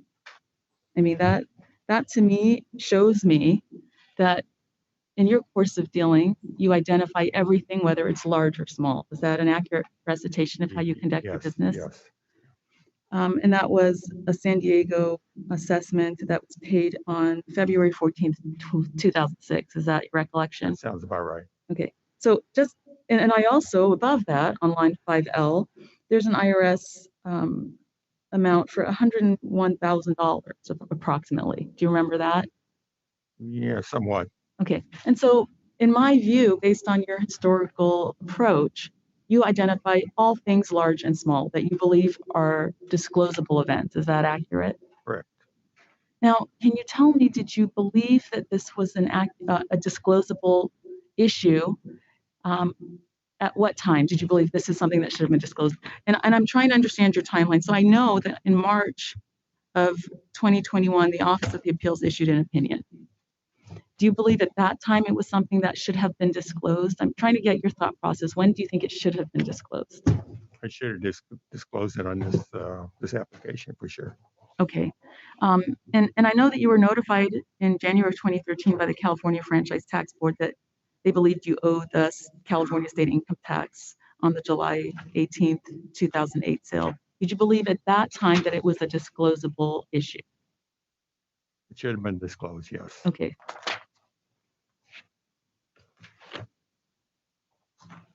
And could you, for the record, if both of you could just state affirmatively, if you ever had any intention of concealing this because you thought in any way, shape, or form it might hurt your license position? No, it had no bearing. Okay. So as I can discern from the record and your testimony today, I see nothing before me that shows ill will, intent, malice, and I reviewed not only the transcript, but I watched you during the hearing before the board. And I heard things like, I just goofed, I'm embarrassed, it was an oversight, I was recopying. And I think you can appreciate the tone that has been set by the vice chair today about the concerns that he has. But I don't perceive this as some intentional omission that was orchestrated to pull the wool over our eyes. I don't see that. I think just based on your history, this is the only thing that comes up on the radar over the years. And I was just trying to understand if you thought the reportable disclosure item was triggered in 2021 because that's when the decision came down. I'm just trying to understand your analysis so that I can make a final decision for myself. I apologize that this happened, and I should have reported as soon as I was aware of an audit coming up, and it just didn't happen. There was no intent to hide anything or conceal anything, and it really had no bearing on an application, as far as I know. There's just no excuse for it. And I appreciate that point of clarification.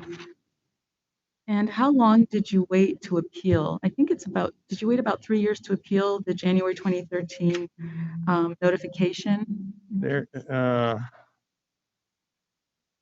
Well, like I said, I signed a waiver on the statute, so there was no, as far as the state was concerned, there was no deadlines or anything. But why did you wait so long to? It was the state. Appeal? I'm sorry? The state stretched it out. Understood. How did they stretch it out? Why? How? Oh, how? Well, every time they made a request of us, we were given 30 days. They took months to get back to us, and I think it took almost 2 years, 2.5 years before we went into the final hearing with the board. They had halted all settlements to restructure the franchise tax board. The final board is the Office of Tax. Office of Tax Return. That whole board was restructured, so we had to wait. I think it was about 2.5 years for that restructure to get it into place. Then they started resuming the board hearings.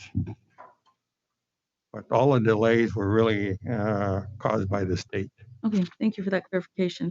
And just one final question. As I look at item 5C of the application, the question is, have you ever been questioned or deposed by a city, state, federal, or law enforcement agency, commission, or committee? Disposed? In connection with the... We were, remember when we were online? We were what? When we were online? Well, that was the Office of the Tax. Yes. We had a hearing. But were you actually questioned? Because that to me, that line of questioning is very specific. And so I don't know if when you read item 5C, you did not think it was triggered. So I'm trying to understand when you read 5C, if you haven't actually been questioned or deposed, were you in fact questioned or deposed in connection with the California state income tax? We were before a board and last December for the final hearing. Okay, so as you read item 5C, if you had to fill it out again, you would have changed your answer to say yes? From what I'm hearing from you, yes. Okay. Yes. Yeah. I'm just trying to understand so that before we're going, if this issue appears again, you're reading the questions the same way I'm reading the questions. And if you have questions, you have resources to call. Okay. And did counsel assist you in preparing your application before it was submitted? I submit everything to council for a review, and at times they come back with some, asking me for additional forms. I have no further questions. I know this is a difficult issue, and I appreciate you being so forthcoming and appearing today to address these concerns. Thank you. Thank you. I just have a quick follow-up question. And thank you for being here. Like my colleagues have said, I appreciate you being here, and I watched your testimony during the board, and I accept your representations of what happened. But I wanted to just confirm in my mind, the only time you testified before the California Franchise Tax Board was in December of 2020, correct? That's correct. Okay. And that was your last application predated that, I think. Yeah, 2020. Yeah, December 2020. Okay. And the Miss Lola's number 8 location was approved in August of 2020. So you, at that point, you hadn't been questioned, or you hadn't given testimony by the, or before the Franchise Tax Board. So that was the only point of clarification that you had.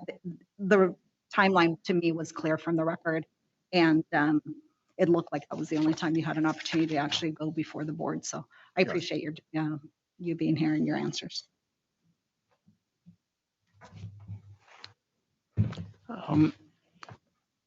Before we deliberate on this matter, again, I'm troubled. I've heard what you said today. But likewise, as people have heard me espouse during my time on this board and when I practiced for the board, intended or unintended consequences, collateral damage. If we do not approve, we as a body do not approve this application, then what would happen? It would trigger a series of consequences. One of which would be a denied applicant, and that would jeopardize your other 8 licensed businesses. And I don't think that's fair. I truly don't. So the question is, how do we let you move on? How do we make sure that this is never going to happen again? And what could, at least as a governing body, suggest for a motion? Now, this is just, one person, one vote. I would support an approval of this license application, but only subject to a 2-year limited license that would be set to expire at midnight of the October 23rd Nevada Gaming Commission meeting. That's not a motion. I'm just saying what I would be prepared to accept. Now, and maybe we could shortcut this if your council and you say we would go along with the 2-year limited license. Then maybe we can, quickly resolve this. If not, then we'll just put it to a vote, whatever the motion may be. Vice Chair Cohen, if I may, just a couple of comments. Yeah, this is a serious issue, and I agree with you. And I'll get to your question in just a sec. They operated Jim's Air in California for dozens of years. They never had an issue. Highly regulated environment at an airport, at Lindbergh Field in San Diego, where they're filling up airplanes with petrol and they're feeding people, didn't have any incidents. They're always in good standing. They've always been in good standing here. I find Phil and Jackie a pleasure to work with because you know what? They're very boring when it comes to licensing events, 99% of the time. They really are. This is a major screw up. They get it, I get it. And if we have to change things going forward, whether they hire a compliance person to strictly review these questions and read each question, is there any issue here? And oh, by the way, if there's a tax audit, it needs to be answered. Or if there's any question, it's disclosed anyway, and the agent can tell us, I'm really not interested in that, John, or Mr. and Mrs. Bracamonte. Strict review, strict oversight needs to take place. Now, if this commission and Vice Chair Cohen feels that a 2-year limited license set to expire in 2 years is warranted, we'll surely go along with that. We'll accept that. But I want to stress that, yeah, they made a mistake here. They fell down hard. It won't happen again. At least sure as hell won't happen on my watch. I don't like standing here before you and having this discussion. I don't. These people are, Phil and Jackie, they're honest, they're good people, and they run a good operation. And, they got through COVID, they kept our places open, they kept employees employed, they worked their backsides off. And it was just maybe this issue was so distasteful for Phil and he was so upset with the franchise tax board that he just didn't want to deal with it. I don't know. I believe that. Right. That it's just like, I don't want to think about it. I don't want to talk about it. Right. But the fact of the matter is we're in a privileged gaming industry and this cannot happen again. So we're in your good hands, Vice Chair. I appreciate your comments. And look, these are not personally aimed at you. It's just, we're dealing with the state of Nevada privilege license, the gold standard, and some errors were made. But how do we deal with that and get you a license? That's where I'm at. So, with that, I think the discussion on this matter would be over, and I think we're prepared for a motion. Did you want to deliberate or? I'd like to deliberate if we may. Yes. Okay. I I don't see any reason to limit these applicants to 2 years. I mean, they have 8 applications that they had no problems with. They have a clean compliance record. Yes, they made a mistake, but I think they recognize the mistake. They've learned from it. I can see from the way they described how they went through the process, how it happened. The disclosure, while important, because obviously you understand we can only rely on the information that you provide in order to conduct a thorough investigation. But I don't think it was malicious in any way. It wouldn't have had an effect either way.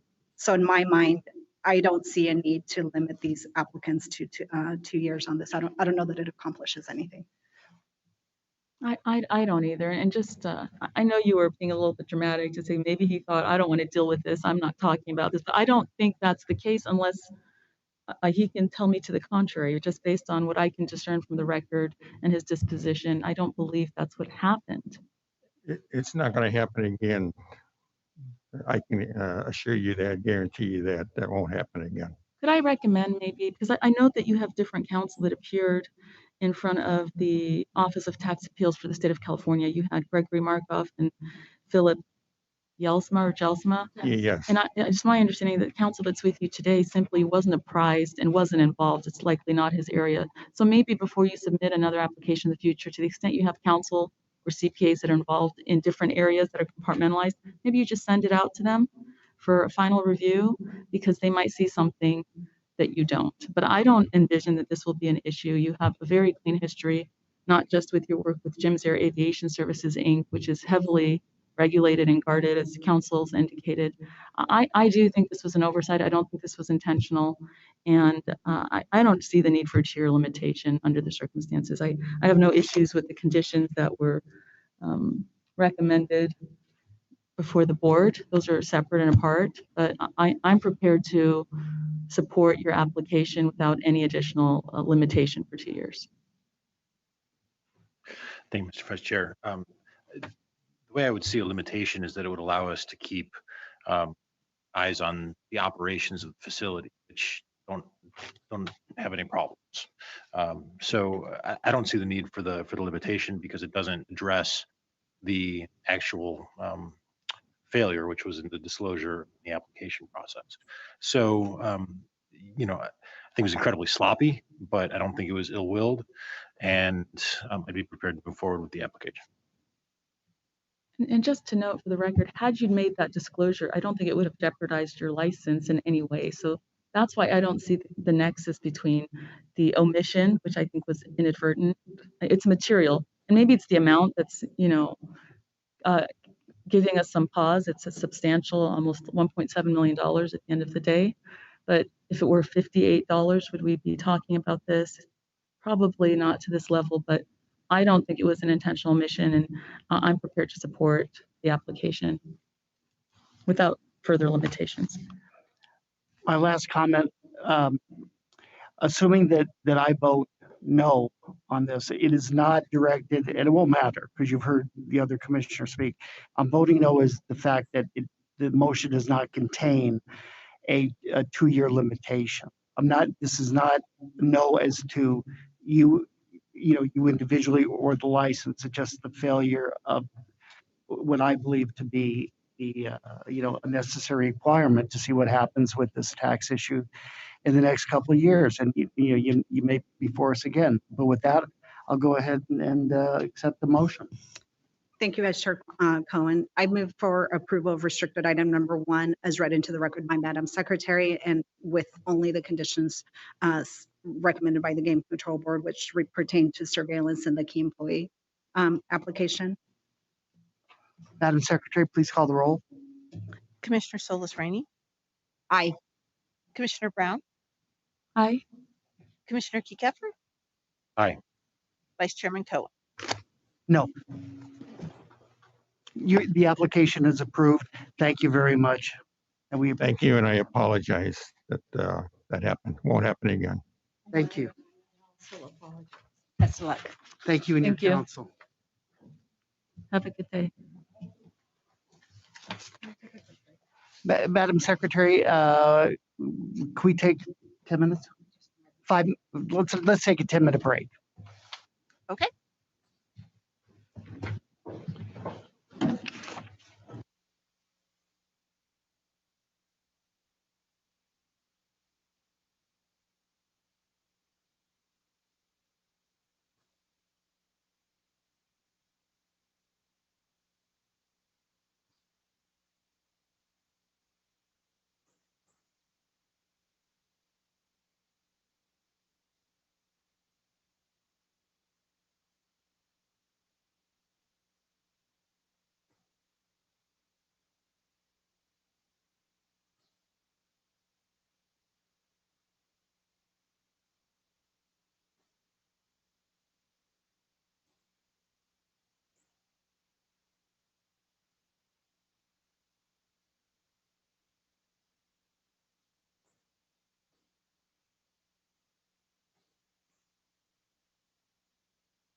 Ready when you are.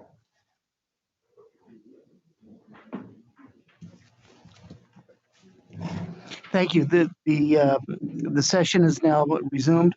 Madam Secretary, please read into the record the next agenda item. The next agenda item is restricted number 2, which are the applications of 600 Club LLC for a transfer of interest. The recommendation of the Gaming Control Board is for approval. I believe we have a recusal on this item. Yes, thank you. Vice Chair Cohen, I have a recusal to make on this matter. My husband, David Brown, represents the applicant, and I must therefore recuse myself. Thank you. Thank you, Commissioner Brown. We'll wait for Commissioner Brown to leave the room.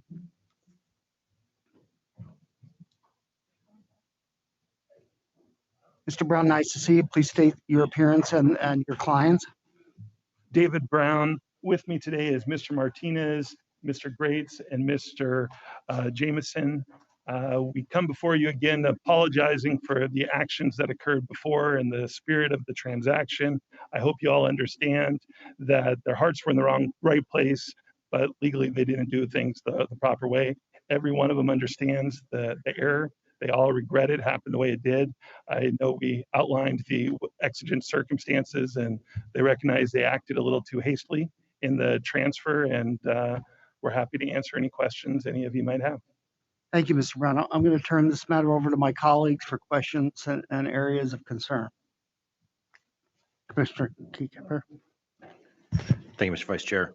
I think the decision for Mr. Martinez, obviously, to remove himself from the structure makes good sense, and I certainly have no issues with that. My concern gets back to the 2019 removal of Mr. Martinez as a manager from the entity, and I'm still trying to understand the timeline, how that happened, because it looks like that extrication started taking place at that time rather than 2 years later. Honestly, I truly believe it's just an error on the Secretary of State's webpage.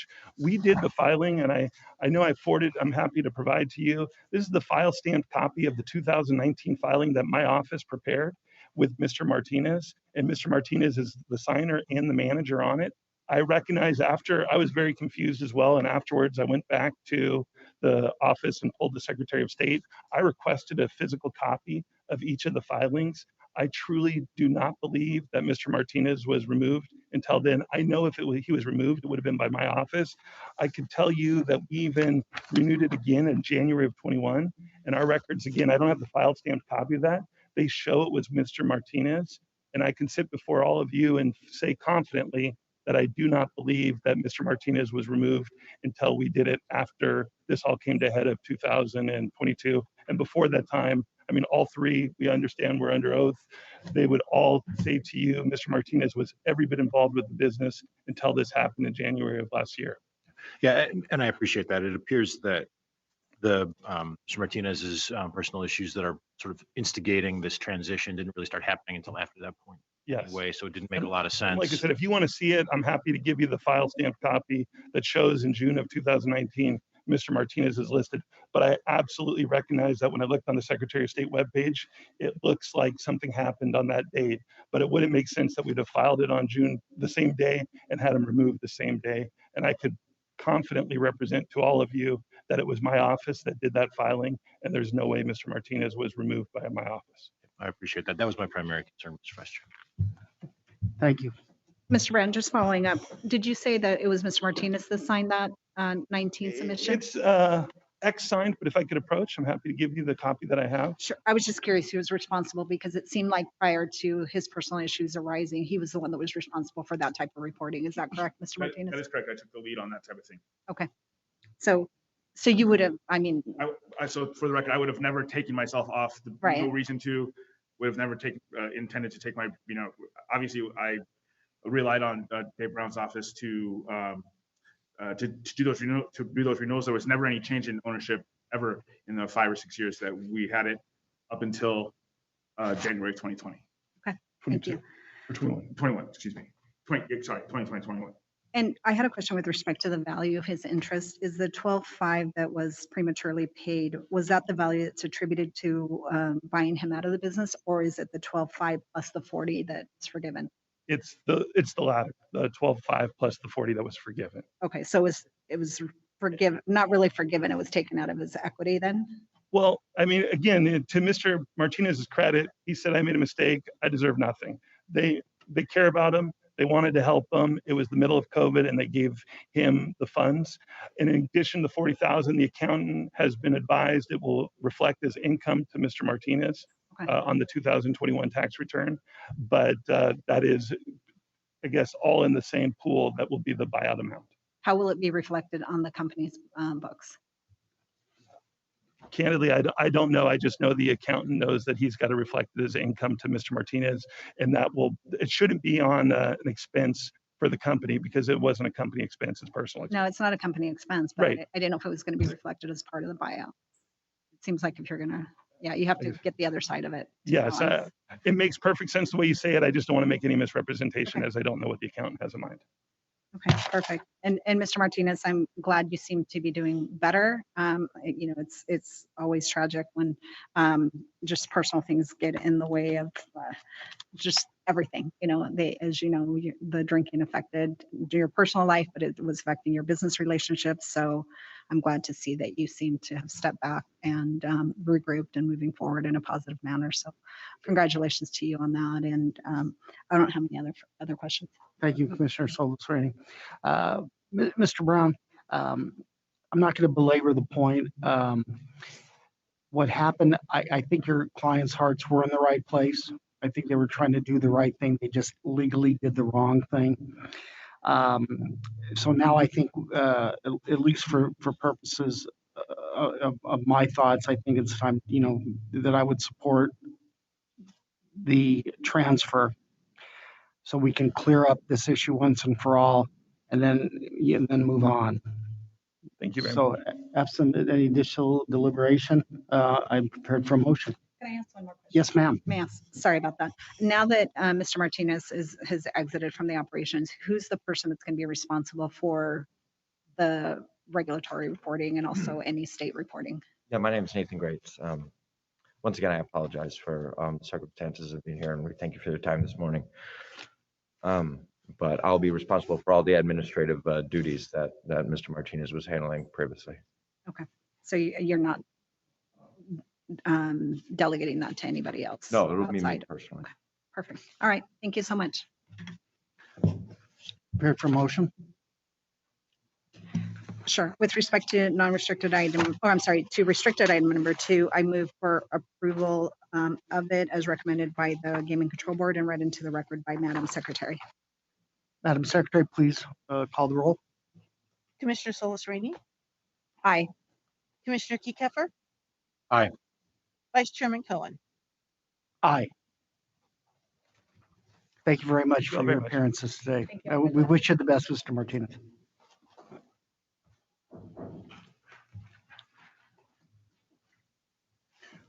Madam Secretary, please call the next agenda item.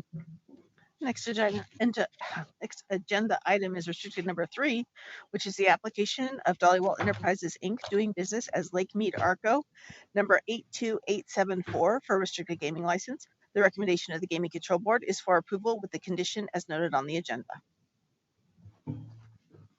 Thank you very much. Mr. Donato, nice to see you. Please state your appearances and your clients. Jeff Donato with Argentum here on behalf of the applicants. With me today is Mr. Singh and Mr. Dollywall.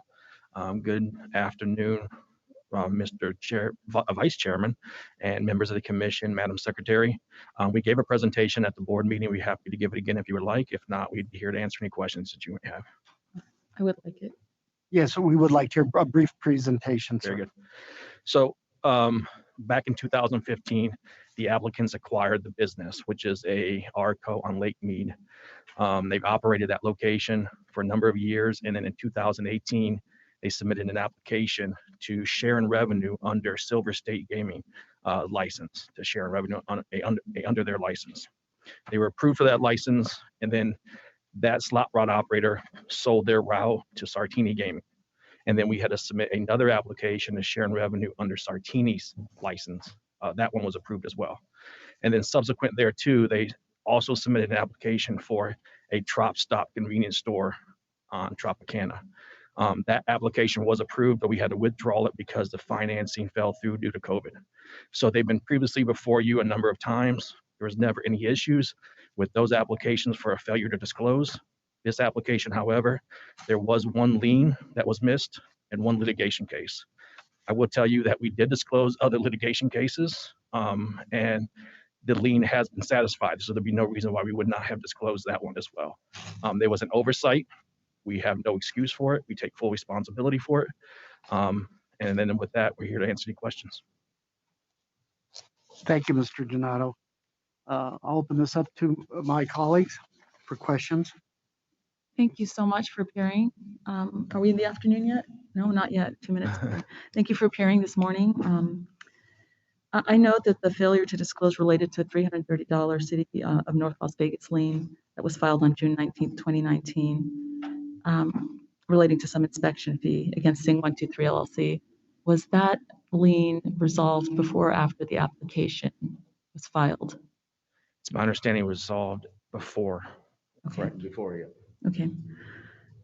And then for the slip and fall case, for the premises liability matter with Solomacville and Dollywell Enterprises, Inc., it's my understanding that's been handled by the insurance company and that you have not really been involved in that litigation. And so is that the explanation for that oversight?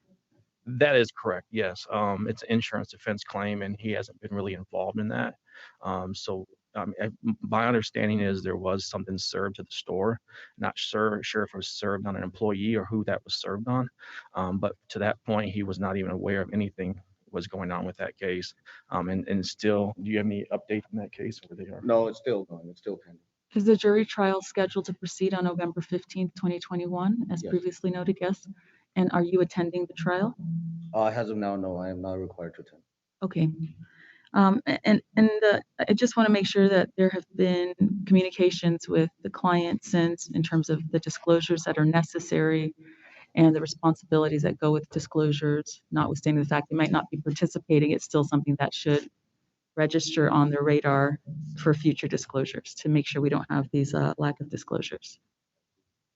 Do you understand now, Yes. sir? Yes, Okay. absolutely. All right. And then since March of 2021, you've been a broker salesperson with Simply Vegas Real Estate. How much of your time do you devote to that? Not much at all. More of a part-time, and I actually did it just for myself, just the insight, just more knowledge. Other than that, majority of my time is spent at the store.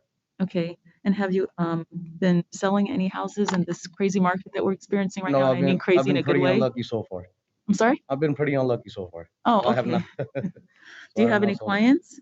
No, just family members. Okay. I all hope right. they buy. And for the DA Arco AMPM location, is that still being demolished and rebuilt? Yes. Okay. And how's that going? What's the It's going status well. of construction? We demolished the building, and now they're prepping the lot and getting everything ready to start building. And what is the completion date estimation? Around March, April, we're hoping. Okay. I have no further questions. Thank you so much for your time and acknowledging the oversight and making sure that you understand what you need to do going forward so we don't have this issue again. Yes. Thank you so much, gentlemen. Thank you, Vice Chair Cohen. I had just a quick follow-up question. I'm satisfied with the issues with respect to the lien and litigation. And I think I know the answer, but the terminology on here was a little bit different. Is short line gaming your slot route operator? Because they were described as a service agreement. So is that the same thing? So there is a service agreement, and they're going to pay them to maintain the machines. And that will kick in December. Right now, he's under contract with Sartini Gaming, and that contract expires in December. And once that contract expires, he will then, that contract with Shortline will then become valid, and he will activate his gaming license at that point, and Shortline will maintain the machines. So currently, under our investigative materials for count personnel, it indicated short line gaming was the count personnel. So are they part of the county now, or will they be after Sartini exits? After Sartini exits. Okay, that was the disconnect that I was a little bit confused about. That makes sense then. Thank you so much. I don't have anything further. Thank you. Not seeing or hearing any further questions or concerns, I think we're prepared for a motion.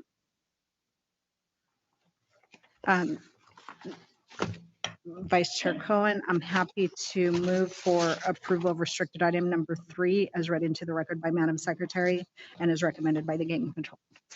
Thank you. Any discussion on the motion? No, thank you. Not being any, Madam Secretary, please call the roll. Commissioner Solis Rainey, Aye. Commissioner Brown, Aye. Commissioner Kekeffer, Aye. Vice Chairman Cohen. Aye. Thank you. Congratulations. Thank you very much. And we'd like to thank Agent Peters for all his hard work on the application. Thank you, gentlemen. Have a good afternoon. Madam Secretary, please call the next agenda item. Next item is restricted number 4, which is the application of Smoke Ranch Enterprises, Inc., doing business as Lucky Spot for restricted gaming license.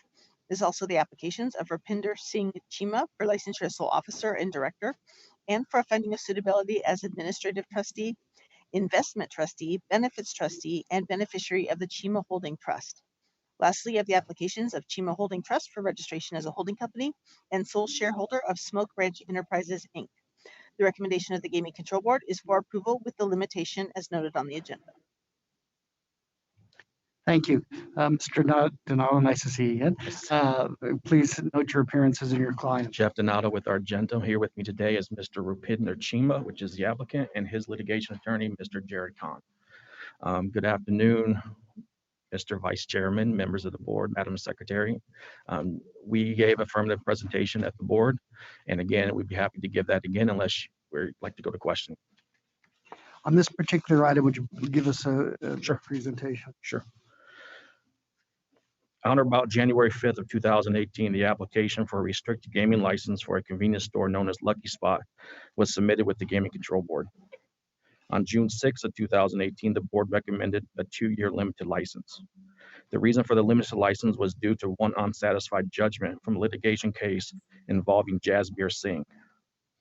On June 21st of 2018, the commission followed the board's recommendation and approved the limited license to expire at midnight of June 2020 commission meeting. Subsequent to the approval, the limited restricted license, Mr. Chima was involved in a legal matter with Ms. Paige Worthen, which we'll refer to as the Worthen cases. On or about December 4th of 2019, we filed the application for review of the limited restricted license for the Lucky Spot. As part of the application for review for the limited restricted gaming license, we fully disclosed the litigation cases. On May 5th of 2020, we voluntarily requested to pull the application to review the limited gaming license from the June 2020 agenda because we were still working on resolving pending matters. As a result, Mr. Chima has been without gaming at the store since June of 2020. On May 6th of 2021, the limited gaming license was heard by the board, and the board referred the application back to staff. At the last board meeting, we were before them, and they recommended a 2-year limited license.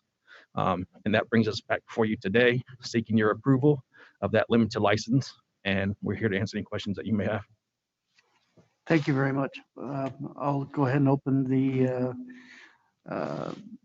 2 questions by my colleagues. Thank you, Vice Chair. Mr. Chima, I wanted to just maybe get a little bit clearer picture from you. There was an investment that you made with Ms. Worthen prior to the incident that led to the litigation. Is that correct? That's correct. Okay. When was the investment? I want to say sometime in maybe 2013, maybe 14. 2013 or 14? Yes. So in 2000, the incident happened in 2019? Yes. What was the status of that investment in 2019? It was basically lost. I invested $50,000 in a magazine that she was doing, and then the magazine basically failed, I guess. Was the encounter that you had that led to the incident, did that have anything to do with the investment or not? Well, I guess the best way to explain it is that I originally, she was the masseuse, and she was masseuseing friends and family of ours, including my ex-wife, for maybe since 2003, and that's how I knew her, and that's how I developed a friendship with her. And the night of the incident, she asked me to potentially invest more money into the magazine to like revitalize it. But our prior discussions, she said that she was going to sell the domain and sell, like, I guess, the trademark aspect of it, and eventually return my money. Okay, I was just confused about the interrelation between the two, so I Sure. wanted to get the timeline clarified Sure. in my mind. And that matter has completely settled now, is that Yeah, correct? that is correct, and Mr. Khan can answer some of those. That's been dismissed, counsel? Yes, Mr. Khan, for the record, thank you, Vice Chair Cohen and the members of the commission and Madam Secretary.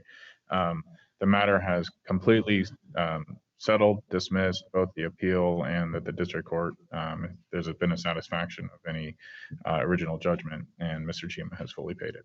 Okay, so is the amount that was paid, the 132, was that inclusive of attorney's fees and anything else? Correct, that was a full and final Settlement. settlement. Okay, perfect, thank you. I don't have any further questions, thank you. I am very concerned about the allegations that were raised in the police report and the allegations that were filed in the 8th Judicial District Court on March 29th, 2019. And Mr. Chima, if you could just please approach the podium. Sure. Have you had an opportunity to review the police report that Ms. Warthen submitted on the night of the alleged incident? Actually, I've never seen the police report. I would like, if it's with the commission's indulgence, to take a 5-minute break, because I think it's important for him to read that so I can ask questions about it. Sure. And before we do that, if that's permitted, have you read the complaint that was filed against you individually on March 29th, 2019? In the civil case, ma'am? Yes. Yes. Okay, so I just asked if I could beg the indulgence of the group that you review the police report so I can ask you questions about it. Sure. And if you need a copy, I have one. I would need a copy. Sure. We'll need a 5-minute recess.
Okay.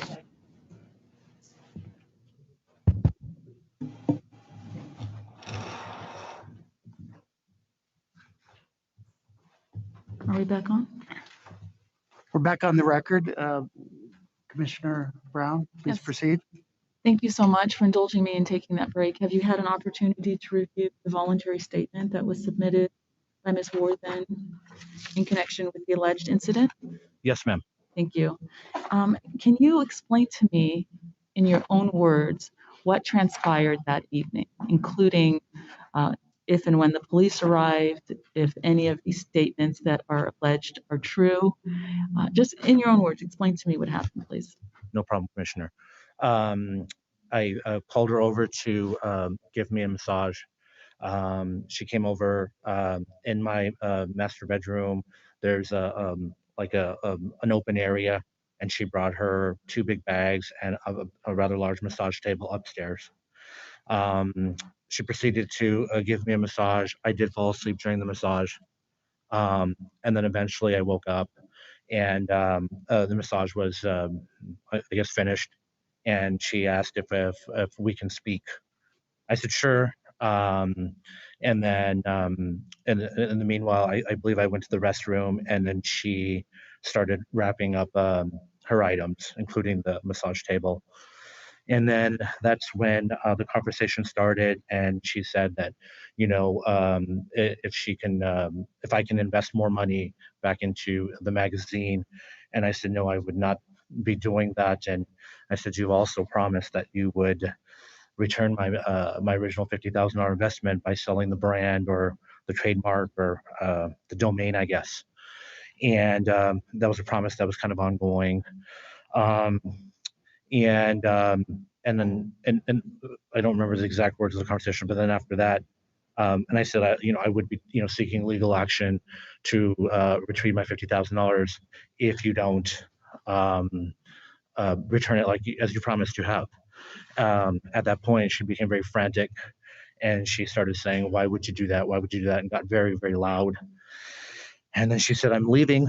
And then she was very, very loud and saying, "Why would you do that? Why would you do that?" She repeated that extremely loud, to the point where my mom, who's across the hall from my room, who's 67 years old and has back issues and stuff, came out and was like, "What's going on here?" She flew down the stairs. Me and my mom followed her too. My mom was like in complete shock because she had no idea why she was, yelling. Eventually she exited, I opened the front door, and she exited the door, and she was still screaming outside. My mom was looking at me like, "Hey, what's going on?" Like, kind of almost like in a panic situation. I said, I don't know. Like, she's just making a scene. Eventually I closed the door. And then I would say in a short period of time, police officers showed up at the door. And when I opened it, they said that everything's fine, everything's okay, but Ms. Worthon cannot find her keys. So then I went upstairs with one officer. Another officer was with my mother, looking downstairs for her car keys. And eventually the officer downstairs and my mother found her car keys pretty close to like the front door where the area rug would be, by the couch, on the floor. And then we gave the keys, and that was it. After a while, and that was what happened on that incident. And then apparently next day she went and gave the statement and filed a report. But there were officers on the scene, and there was, I don't know the legal verbiage, but no probable cause or no incident, I guess, to say. And then eventually I received the civil lawsuit in the mail, and I contacted my attorney. And then about a week later or so, I received a citation regarding getting a misdemeanor for battery. And that's when I contacted my attorney regarding that citation, I guess. And that evening, did you ever touch Miss Worthen? No. Did you slap Miss Worthen? No. Did you punch her? No. Did you pull her hair out? No. Okay. And she makes a statement that Metro confirmed that you were on drugs. Do you see that statement that was on page 2 of the voluntary statement made by Ms. Worthen? Now, sorry. Last line, page 2.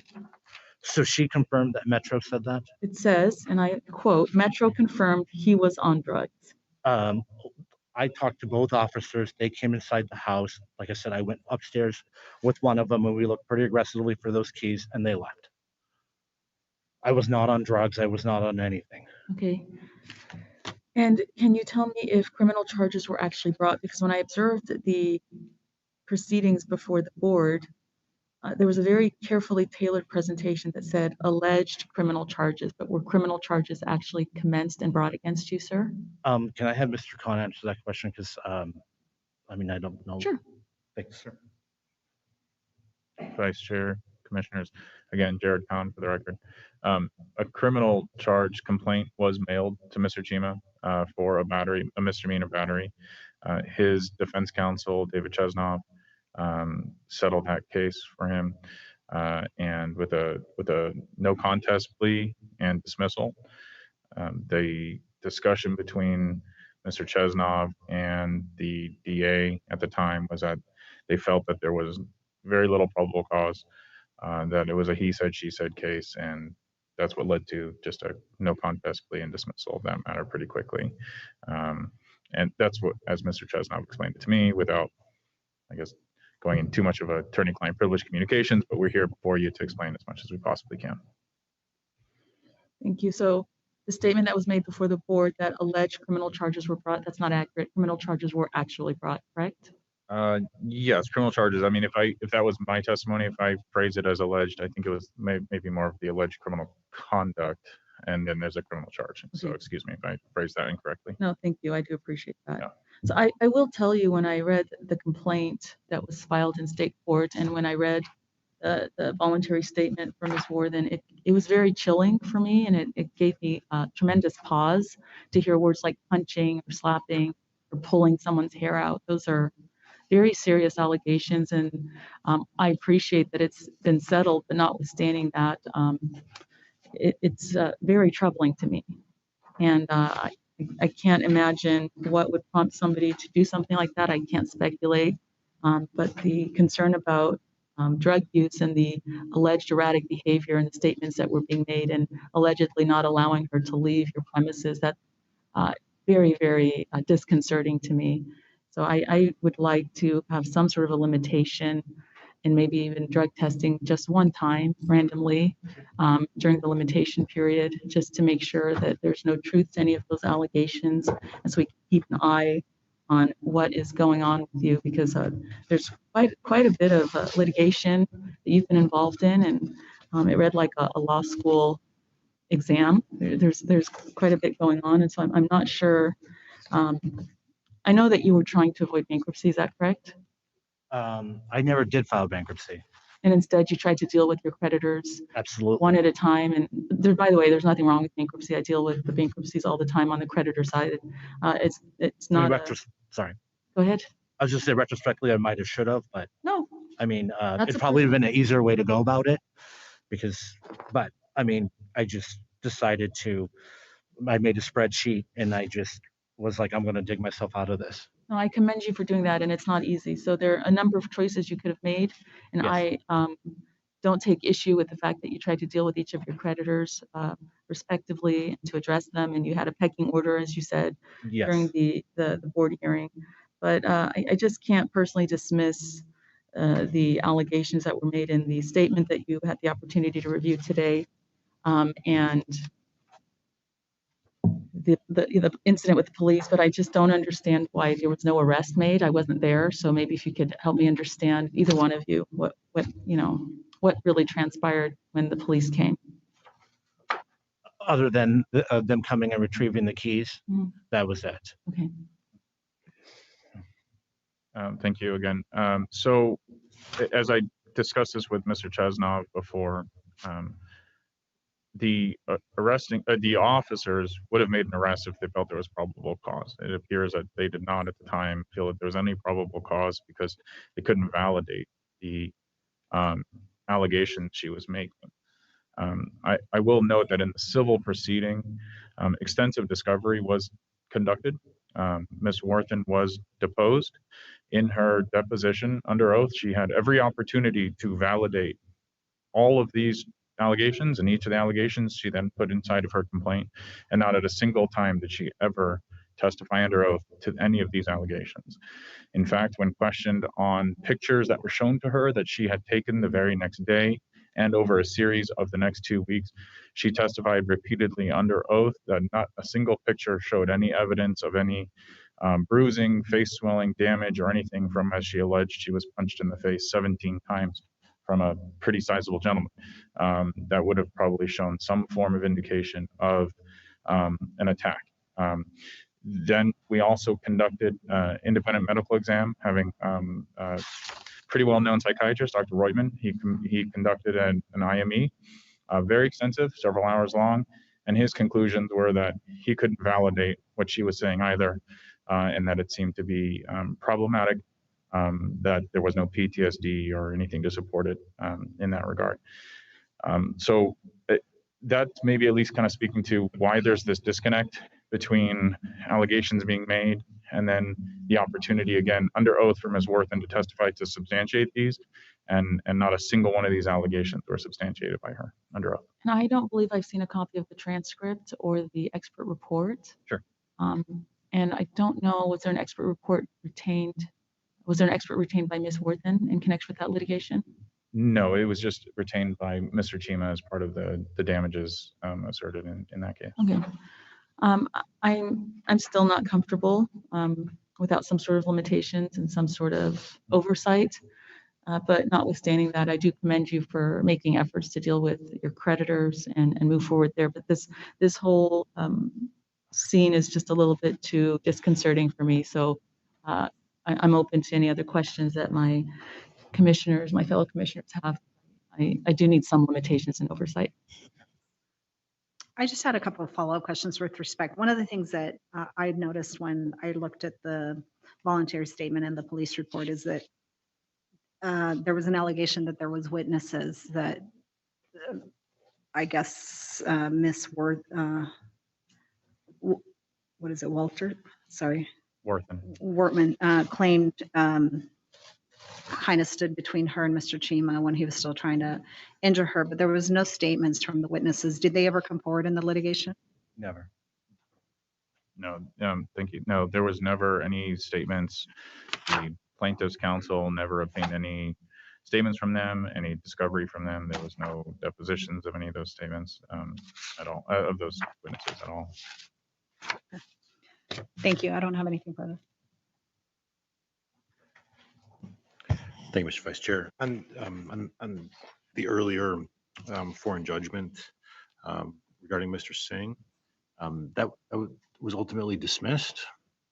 Thank you, Commissioner. Yes, that's correct. So what ended up happening there was, as part of those debts that Mr. Chima referenced, our office had reached out in around 2014 to Mr. Singh's counsel to try and pay that debt at the time and settle it.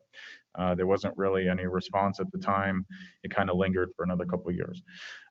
Then subsequently, I think it was around 2018, excuse me, I forgot the date. We again reached out to them as well. Mr. Chima wanted to try and settle that debt again. They were not willing. Ultimately, at a certain point, Mr. Chima actually deposited in my lawyer trust account the full money of the judgment as written, as awarded in the court to pay to them. Mr. Singh's attorney and Mr. Singh refused to provide wire instructions and refused to provide any instructions how to pay them. We brought a motion to the court to clarify, because Mr. Singh's attorney at that time was trying to conflate what was about approximately $77,000. He was trying to conflate that into about $140,000 demand, where adding on attorney's fees and interest that were not awarded in the original judgment. We brought a motion. The judge essentially declared that that foreign judgment was invalid. We then brought a subsequent motion to have relief from that judgment since it was declared invalid, and that judgment was then dismissed. It was removed. It's then now, since then, the California statute of limitations even expired for them to go back and amend the judgment. And just as an update, since even the board hearing, I've been contacted by Mr. Singh's former counsel's insurance defense, who he has asserted a malpractice claim against for failing to, failing to obtain the judgment properly and get this all done. But at this point now, the judgment has been fully resolved or dismissed, excuse me, and it was never actually satisfied because it was declared invalid. So yeah, it's odd that people who are owed money don't want to get paid. Right? So it was ultimately that they were trying to sort of up the dollar value. Correct. And by refusing payment. That's correct. They demanded almost double the amount of the actual judgment. And that was not something Mr. Chima was willing to just pay when he didn't owe that. And that's why we went to the court to try and get a declaratory judgment of how much is actually owed. And that's when the court actually declared the judgment was invalid. And so even with this new malpractice suit, Mr. Chima has no liability anyway under that potential claim? Not at all. They've asked me to sign a declaration in that matter to support the malpractice defense, that there was no malpractice that occurred. And I'm still debating whether I get my toe involved into that pool. So it's in California. It has nothing to do with Mr. Chima and certainly shouldn't have anything to do with me. Thank you, Commissioner. If I just have yes, go ahead. a question. And that litigation for Mr. Singh, that stemmed from an obligation from your brother that you personally guaranteed. Is that correct? Well, I didn't guarantee it, but he alleges I guarantee it, yes. Understood. And has your brother since made good and repaid Mr. Singh? No. Okay. And has your brother been sued ever in connection with this obligation? My brother, myself, and my mother were all three sued in the original litigate. There was like 2 go-arounds, and it's been going on since like I think 1995. And there was an appeal. But my brother, myself, and my mom from day one were all three sued. And I thought at one point that you transferred $50,000 to sit with your attorney's trust account to remit to satisfy all or some of the judgment. It was 72. It was the entire amount. Okay. And where's that money now? Has that been returned to you? No, that money was used. Some of that money was used for the $132,500 to resolve the other case. The Warden matter? Correct. Understood. Okay, but you have, as you sit here today, you don't believe you have any other further obligation to Mr. Singh in connection with the judgment because it's been deemed void and it's no longer valid. That's correct, ma'am. Okay, so that's basically resolved. You're finished with that. Correct, ma'am. Okay, thank you. I have no further questions. Sorry to interrupt, Vice Chair. Thank you. No, I think by the comments of Commissioner Brown and my colleagues, that it's difficult for us to opine as to what really happened that night. We don't know. I've heard everything your counsel had to say. We've looked at the reports. He said, she said. That being said, I don't think it's fair to put you in a position of being detrimentally or adversely impacted by the he said, she said, and these things have been put behind you, at least legally. But nevertheless, the allegations are there. And I think, again, one of our jobs as regulators is to protect the public.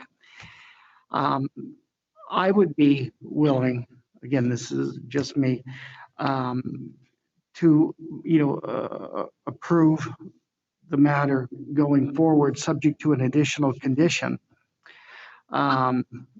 regarding that during the 2-year limited period, the applicant, which would be, of course, you, shall refrain from the illegal use of controlled substances. The applicant shall submit to periodic random drug testing at the discretion of the board, for which the applicant shall pay a designated amount to the board to be used for the cost of such testing and administrative fees. I think that, I hate to use the old term, it cuts the baby in half. It gets you what you need to do, closure, keep yourself clean, and everybody moves on. So do you have any comments regarding that condition, if it were to be made in a motion? That's 100% fine, sir. I'm comfortable with that. If my fellow commissioners are prepared to discuss it, I'm happy to deliberate that, but I would support that. I'm comfortable to support the application with or without that additional condition. So whatever the pleasure of my colleagues says, Yeah, I would appreciate the additional conditions.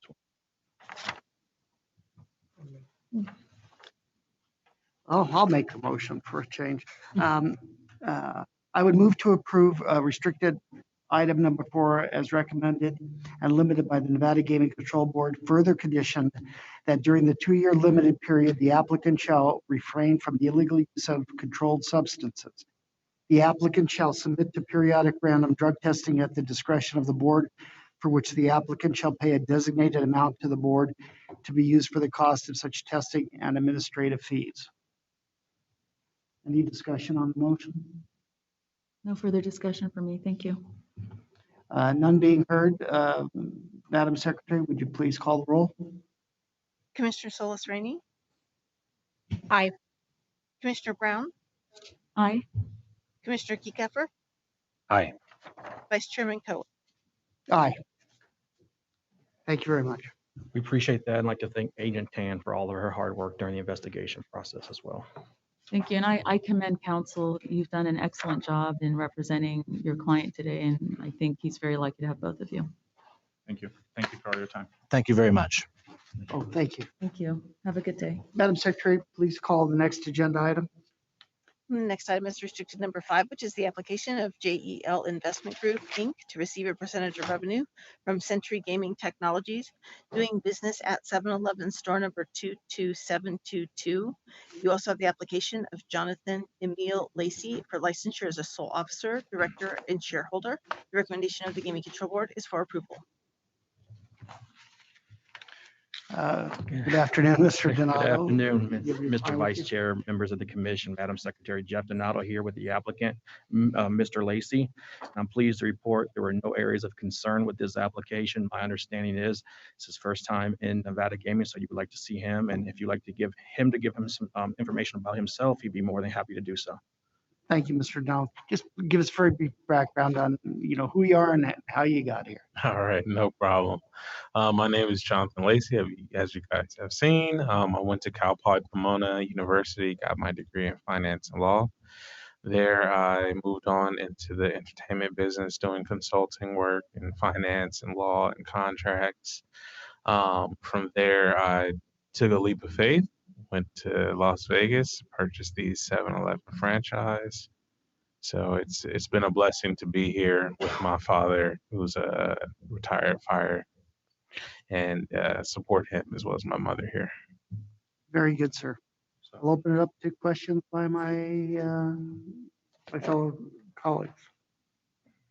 I have nothing to add. It's a pleasure to meet you. Thank you for coming today. And I think it's wonderful that you're working at your own business and you're your own boss, and it's commendable. So well done. And I'm glad you get to be here with your family and spend time with them. Me too. Thank you.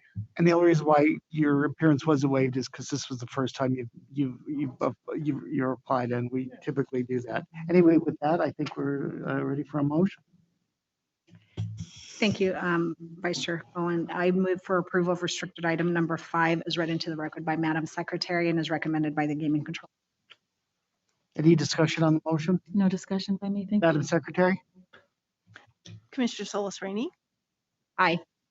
Commissioner Brown, Aye. Commissioner Kieckaffer. Aye. Vice Chairman Cohen. Aye. Congratulations. Thank you. I'd like to thank Agent Broomfield for all her help on the application as well. Thank you. Thank you. I appreciate your enthusiasm. I saw Thank you the guys all. cheer. Yeah. That was sweet. Have a great afternoon. I believe that concludes our restricted items. Madam Secretary, please call the next item. Next item for your consideration, you have a stipulation for settlement and order settling the complaint filed in the matter of Nevada Gaming Control Board versus Family Food Mart Partnership doing business as Family Food Mart, case number 21-06.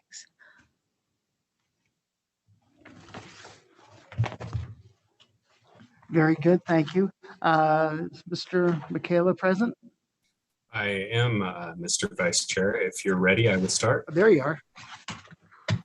Very good. Go ahead. Thank you. Good afternoon, Vice Chair Cohen, members of the Commission, Madam Secretary, members of the Board.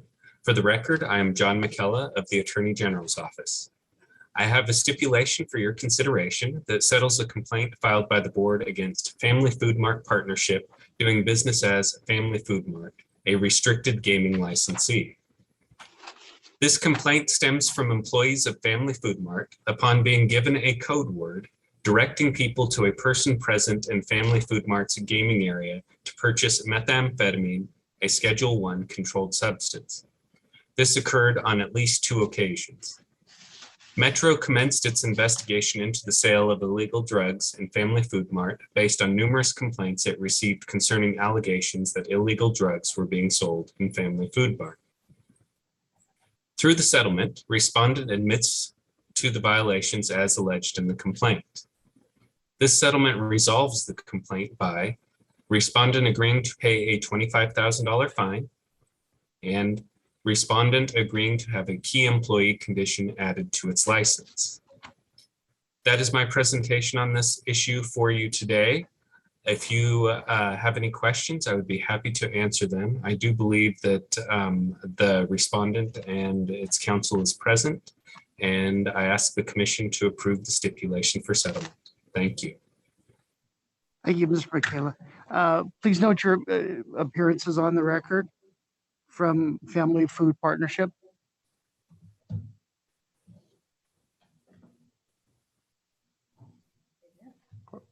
They're not there? Vice Chairman, if they were there, they were to be in the Las Vegas boardroom.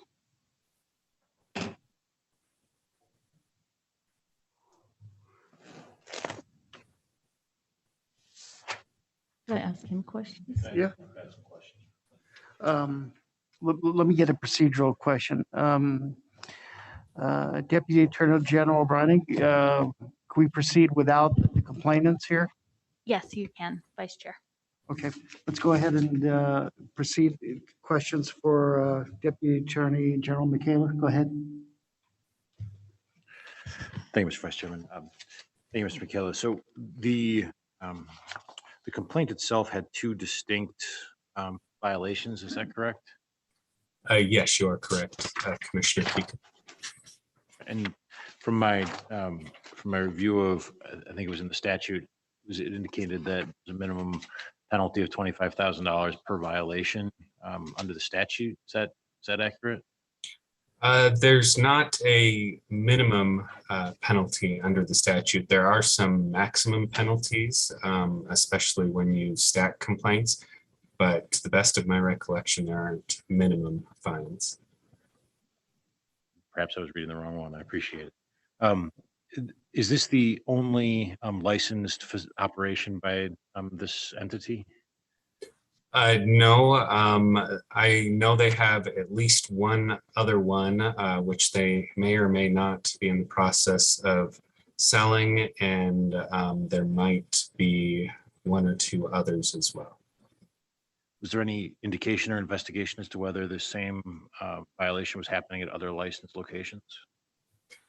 I'm not aware of any investigation for the other locations. I'm also not aware of anything that indicates there were these problems at the other locations. Thank you.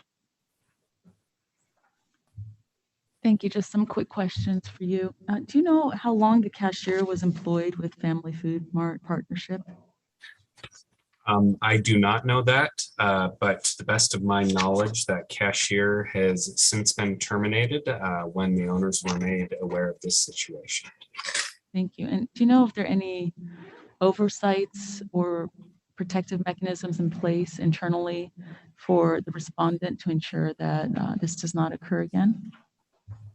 Just an email from one of the principals of respondent, and I wish he was here to talk about this, but he indicated that he did 7 things to improve the situation. 1 was firing 4 employees, including some management based on this. 2 was making sure that all employees have their appropriate work cards and training them not to let anyone loiter and also report suspicious activity. 3 was hiring 2 security guards to keep consumers safe and make sure they have their proper identification. 4,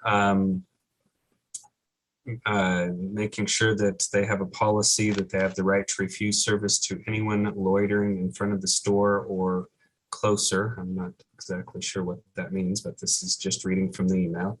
5, training all the employees again about gaming. 6, updating the employee list. And 7, adding 2 new cameras with speakers that allow, it says, so we can talk directly with customers if there's anything suspicious.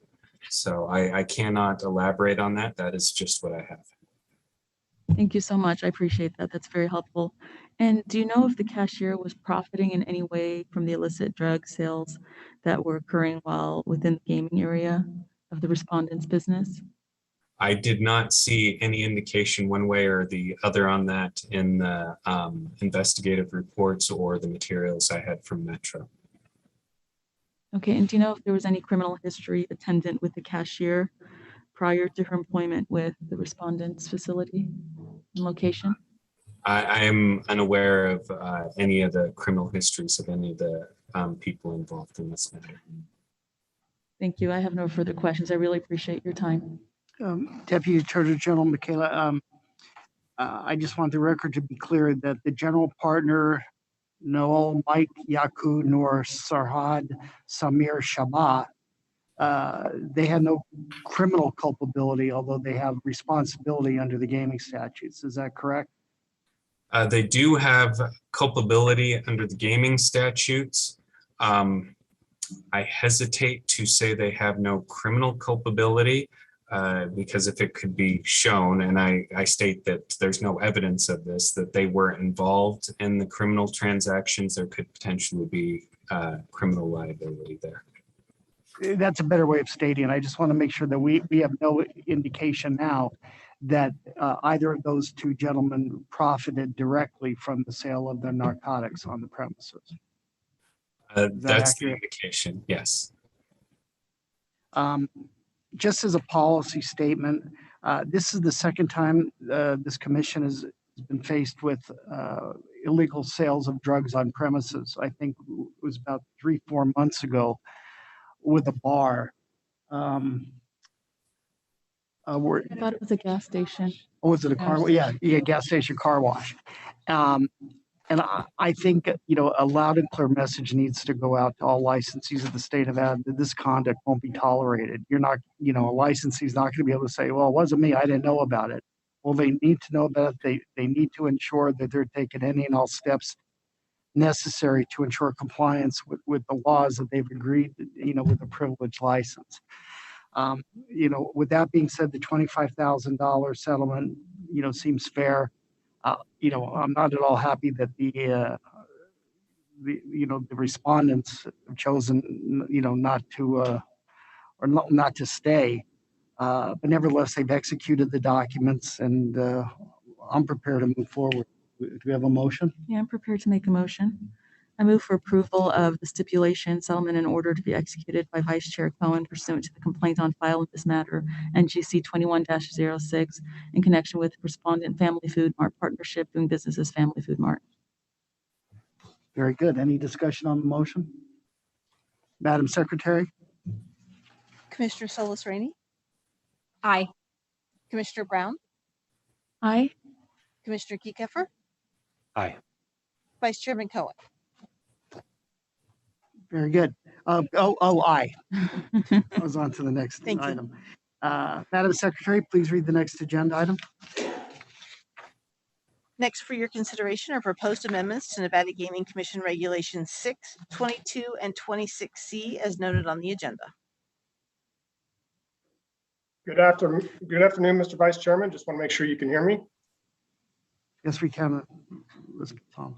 Thank you, Mr. Vice Chairman, Commission members, Madam Secretary. I'm Mike Somps with the Attorney General's Office.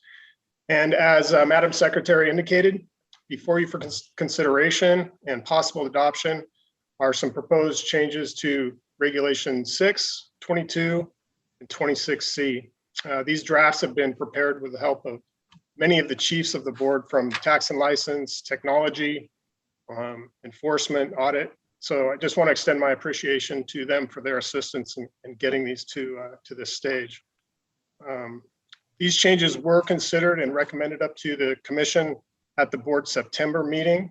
Further, these proposed changes have been posted to the board's website now probably for 2 months. I'm not aware of any public comments that have been received regarding these proposed changes, and I can tell you that at the board meeting, there were no comments at that time as well. However, I do think that these are in a form that can be adopted by the commission, and if you'd like, Mr. Vice Chairman, I'm happy to go through these changes.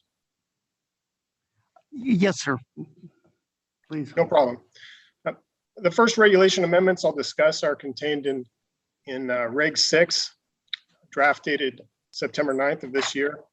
And many of these changes are driven through the passage of Assembly Bill 8 from earlier this year. And I guess if there's a theme to the changes in Reg 6, it's an effort to clarify and recognize kind of a shift from things in written form to electronic and make sure that we provide for that. But in addition to that, there are some housekeeping changes. First, focusing on 6.010, the definitions, we have added some definitions. First, for credit instrument, this is a term that's used throughout Reg 6, and there is a reference to NRS 463.01467 for the statutory definition, which with the passage of Assembly Bill 8 this past session, that statutory definition was modified to ensure that credit instruments be electronic as well as paper. There's also a definition for electronic signature. Because Assembly Bill 8 gives the commission authority to adopt regulations regarding electronic signatures on credit instruments, a definition for electronic signature is appropriate. And you can see that the definition that we're using is drawn from NRS Chapter 719.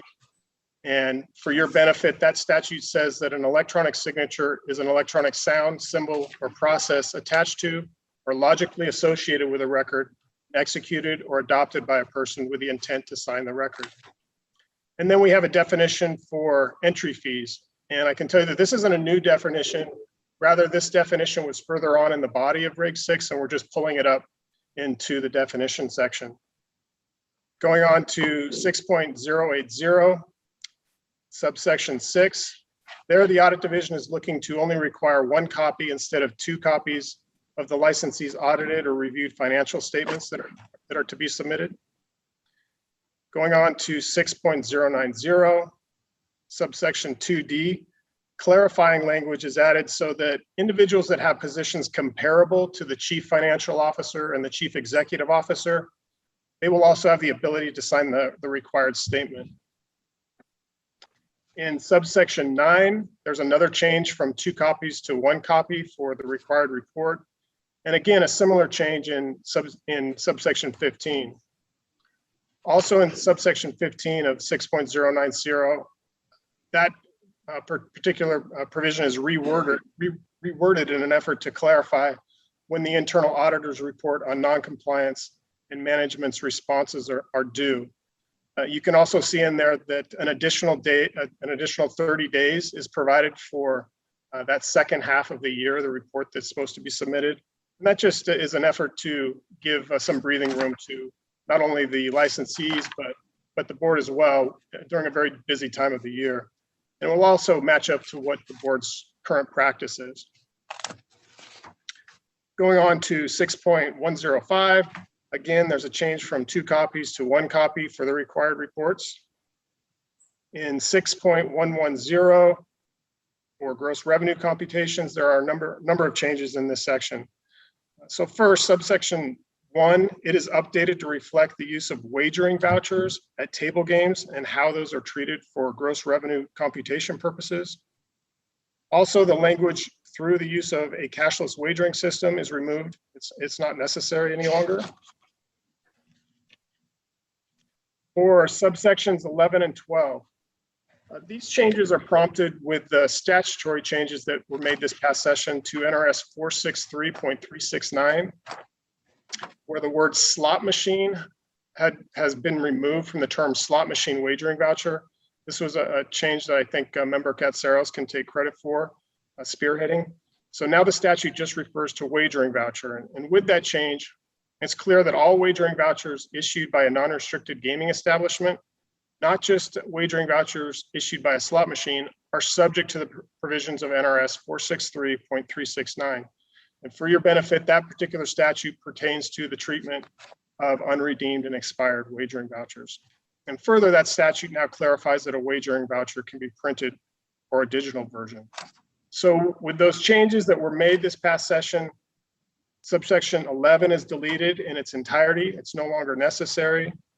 And then old subsection 12 becomes the new 11, where there are changes made throughout to conform to the statutory changes, including removing references to payout receipts, and now just referencing wagering vouchers. Also, the language in the new subsection 11A is deleted. It's not necessary. And language contained in new subsection 11E and F are deleted as unnecessary. For the language that would then be in new subsection 12, the old 13, this is driven by an amendment to the definition of gross revenue made this past legislative session, where the definition of gross revenue is clarified to include cash received as entry fees for the right to participate in contests and tournaments. These are conforming changes that clarify the treatment of entry fees for contests and tournaments conducted in conjunction with a game or gaming device. And finally, in this section, this section, there is new language in what is subsection 13 that references the definition of wagering voucher in NRS 463.369 that is going to be used for purposes of 6.110. Going on to 6.118, this pertains to credit applications and credit instruments and now includes signature requirements.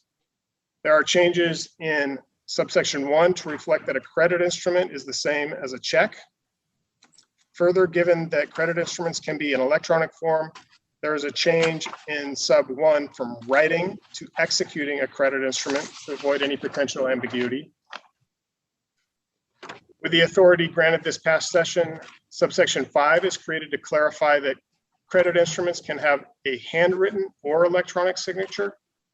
Further, if electronic signatures are accepted by licensees, there must be compliance with NRS Chapter 719, which pertains to electronic transactions. And as you recall, that's where we draw the definition of electronic signatures from. And so some of the things that that chapter requires is that parties must agree to the electronic transaction. The legal effect and enforceability of the electronic signature cannot be denied, and the electronic signature must be in a form that is capable of being retained and accurately reproduced. Moving on to changes in 6.125, this pertains to the treatment of credit instruments upon the conclusion of a gaming operation.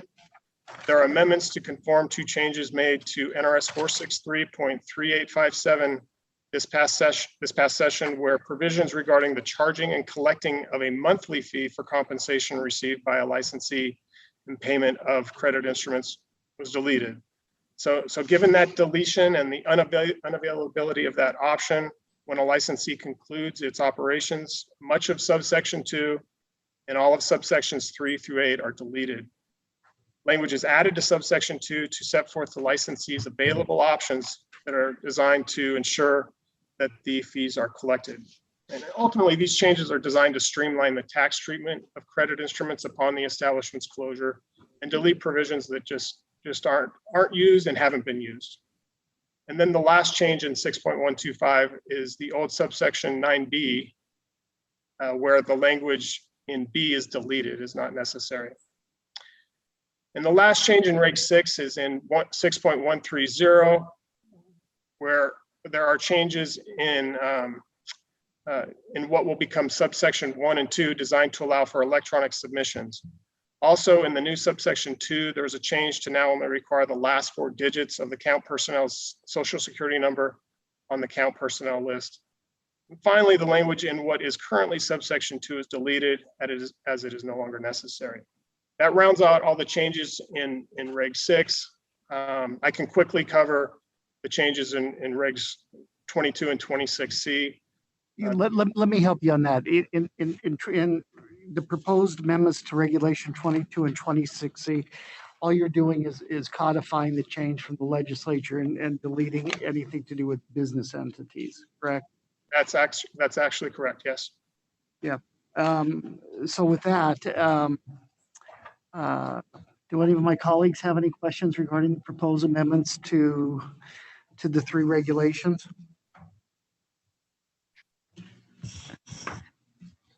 Vice Chair Cohen, with respect to the changes to 6.090, I see Chief Colvin is in the room. Chief Colvin, you've reviewed the changes with respect to the new timelines. Are you comfortable with that? And For the record, Kelly Colvin with the Audit Division. Yes, I'm comfortable with them. okay, perfect. I was worried that there would be confusion with there being differences between the first half of the year and the second half of the year, the Section 15 amendment, but as long No, as you're comfortable with it. it should actually clarify things. It's just, we already pretty much are doing that now just because our internal audit guidelines require to be within 150 days. So this just kind of clarifies an inconsistency with the regulation and the guidelines. Perfect. That's all I needed. Thank you so much. Okay, thanks. Any other questions or comments by commissioners? No, I just wanted to thank you for working closely with the board and Member Katsaros to get these things done and to have an attention to detail and bring them before us. I know it's not, some people might not think it's exciting, but it's important. And I do appreciate everyone's hard work and effort, and it's not unnoticed. So thank you. Thank you. Yes, I concur. Thank you very much. Unless any of the commissioners have any questions, comments, deletions, or modifications to the proposal, I think we can take all three regulation amendments in one motion. And Mr. Vice Chair? Yes, sir. Yes, just to make sure that the record's clear, I did indicate the draft date we're working off of for Reg 6, but I don't believe it made it into the record, the drafts that are relevant to Regs 22 and 26C, and that is August 24th of this year, which are the draft dates for those two particular regs. Very good. And then I would appreciate whoever makes the motion for approval, if that's the motion, that it be effective upon adoption by this commission. Thank you, Vice Chair Cohen. I move for approval of the proposed amendments to Regulation 6 with draft dated September 9th, 2021, to the amendments to Regulation 22 with draft date August 24th, 2021. And the last one was with respect to Regulation 26C, also draft dated August 24th, 2021, as set forth in the stated drafts and to be effective upon adoption.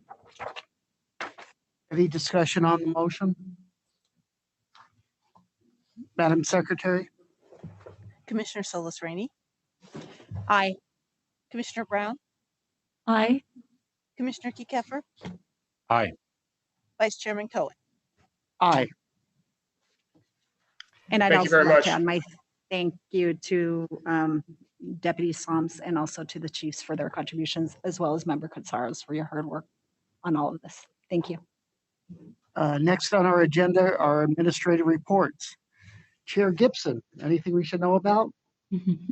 Brendan Gibson for the record. It's good to see you all. Yes, meeting on November 3rd. It's already posted. We have, looks like 8 non-restricted items starting at 9 o'clock and 17 restricted starting at 11. Thank you. Anything from the Attorney General's office today? No, nothing to report, Mr. Vice Chair. Lastly, public comments. Anyone in the north wishing to make comments? Step forward. There is no one here in Carson City. Seeing none, anyone in Las Vegas wishing to make any comments for the public record? Just wanted to welcome our new fellow commissioner, Mr. Keffer. We welcome you with open arms and we're here for you and you've done an excellent job. Thank you. Thank you very much. I truly appreciate it. It's an honor to be here and I look forward to working with you all. Likewise. Thank you. And I echo that welcome. And if there's anything we can do to help you out, please let me know. And I'm sure my colleagues will also lend a hand as needed. We're all there to help you any way we can. Well, with that, the October meeting is adjourned.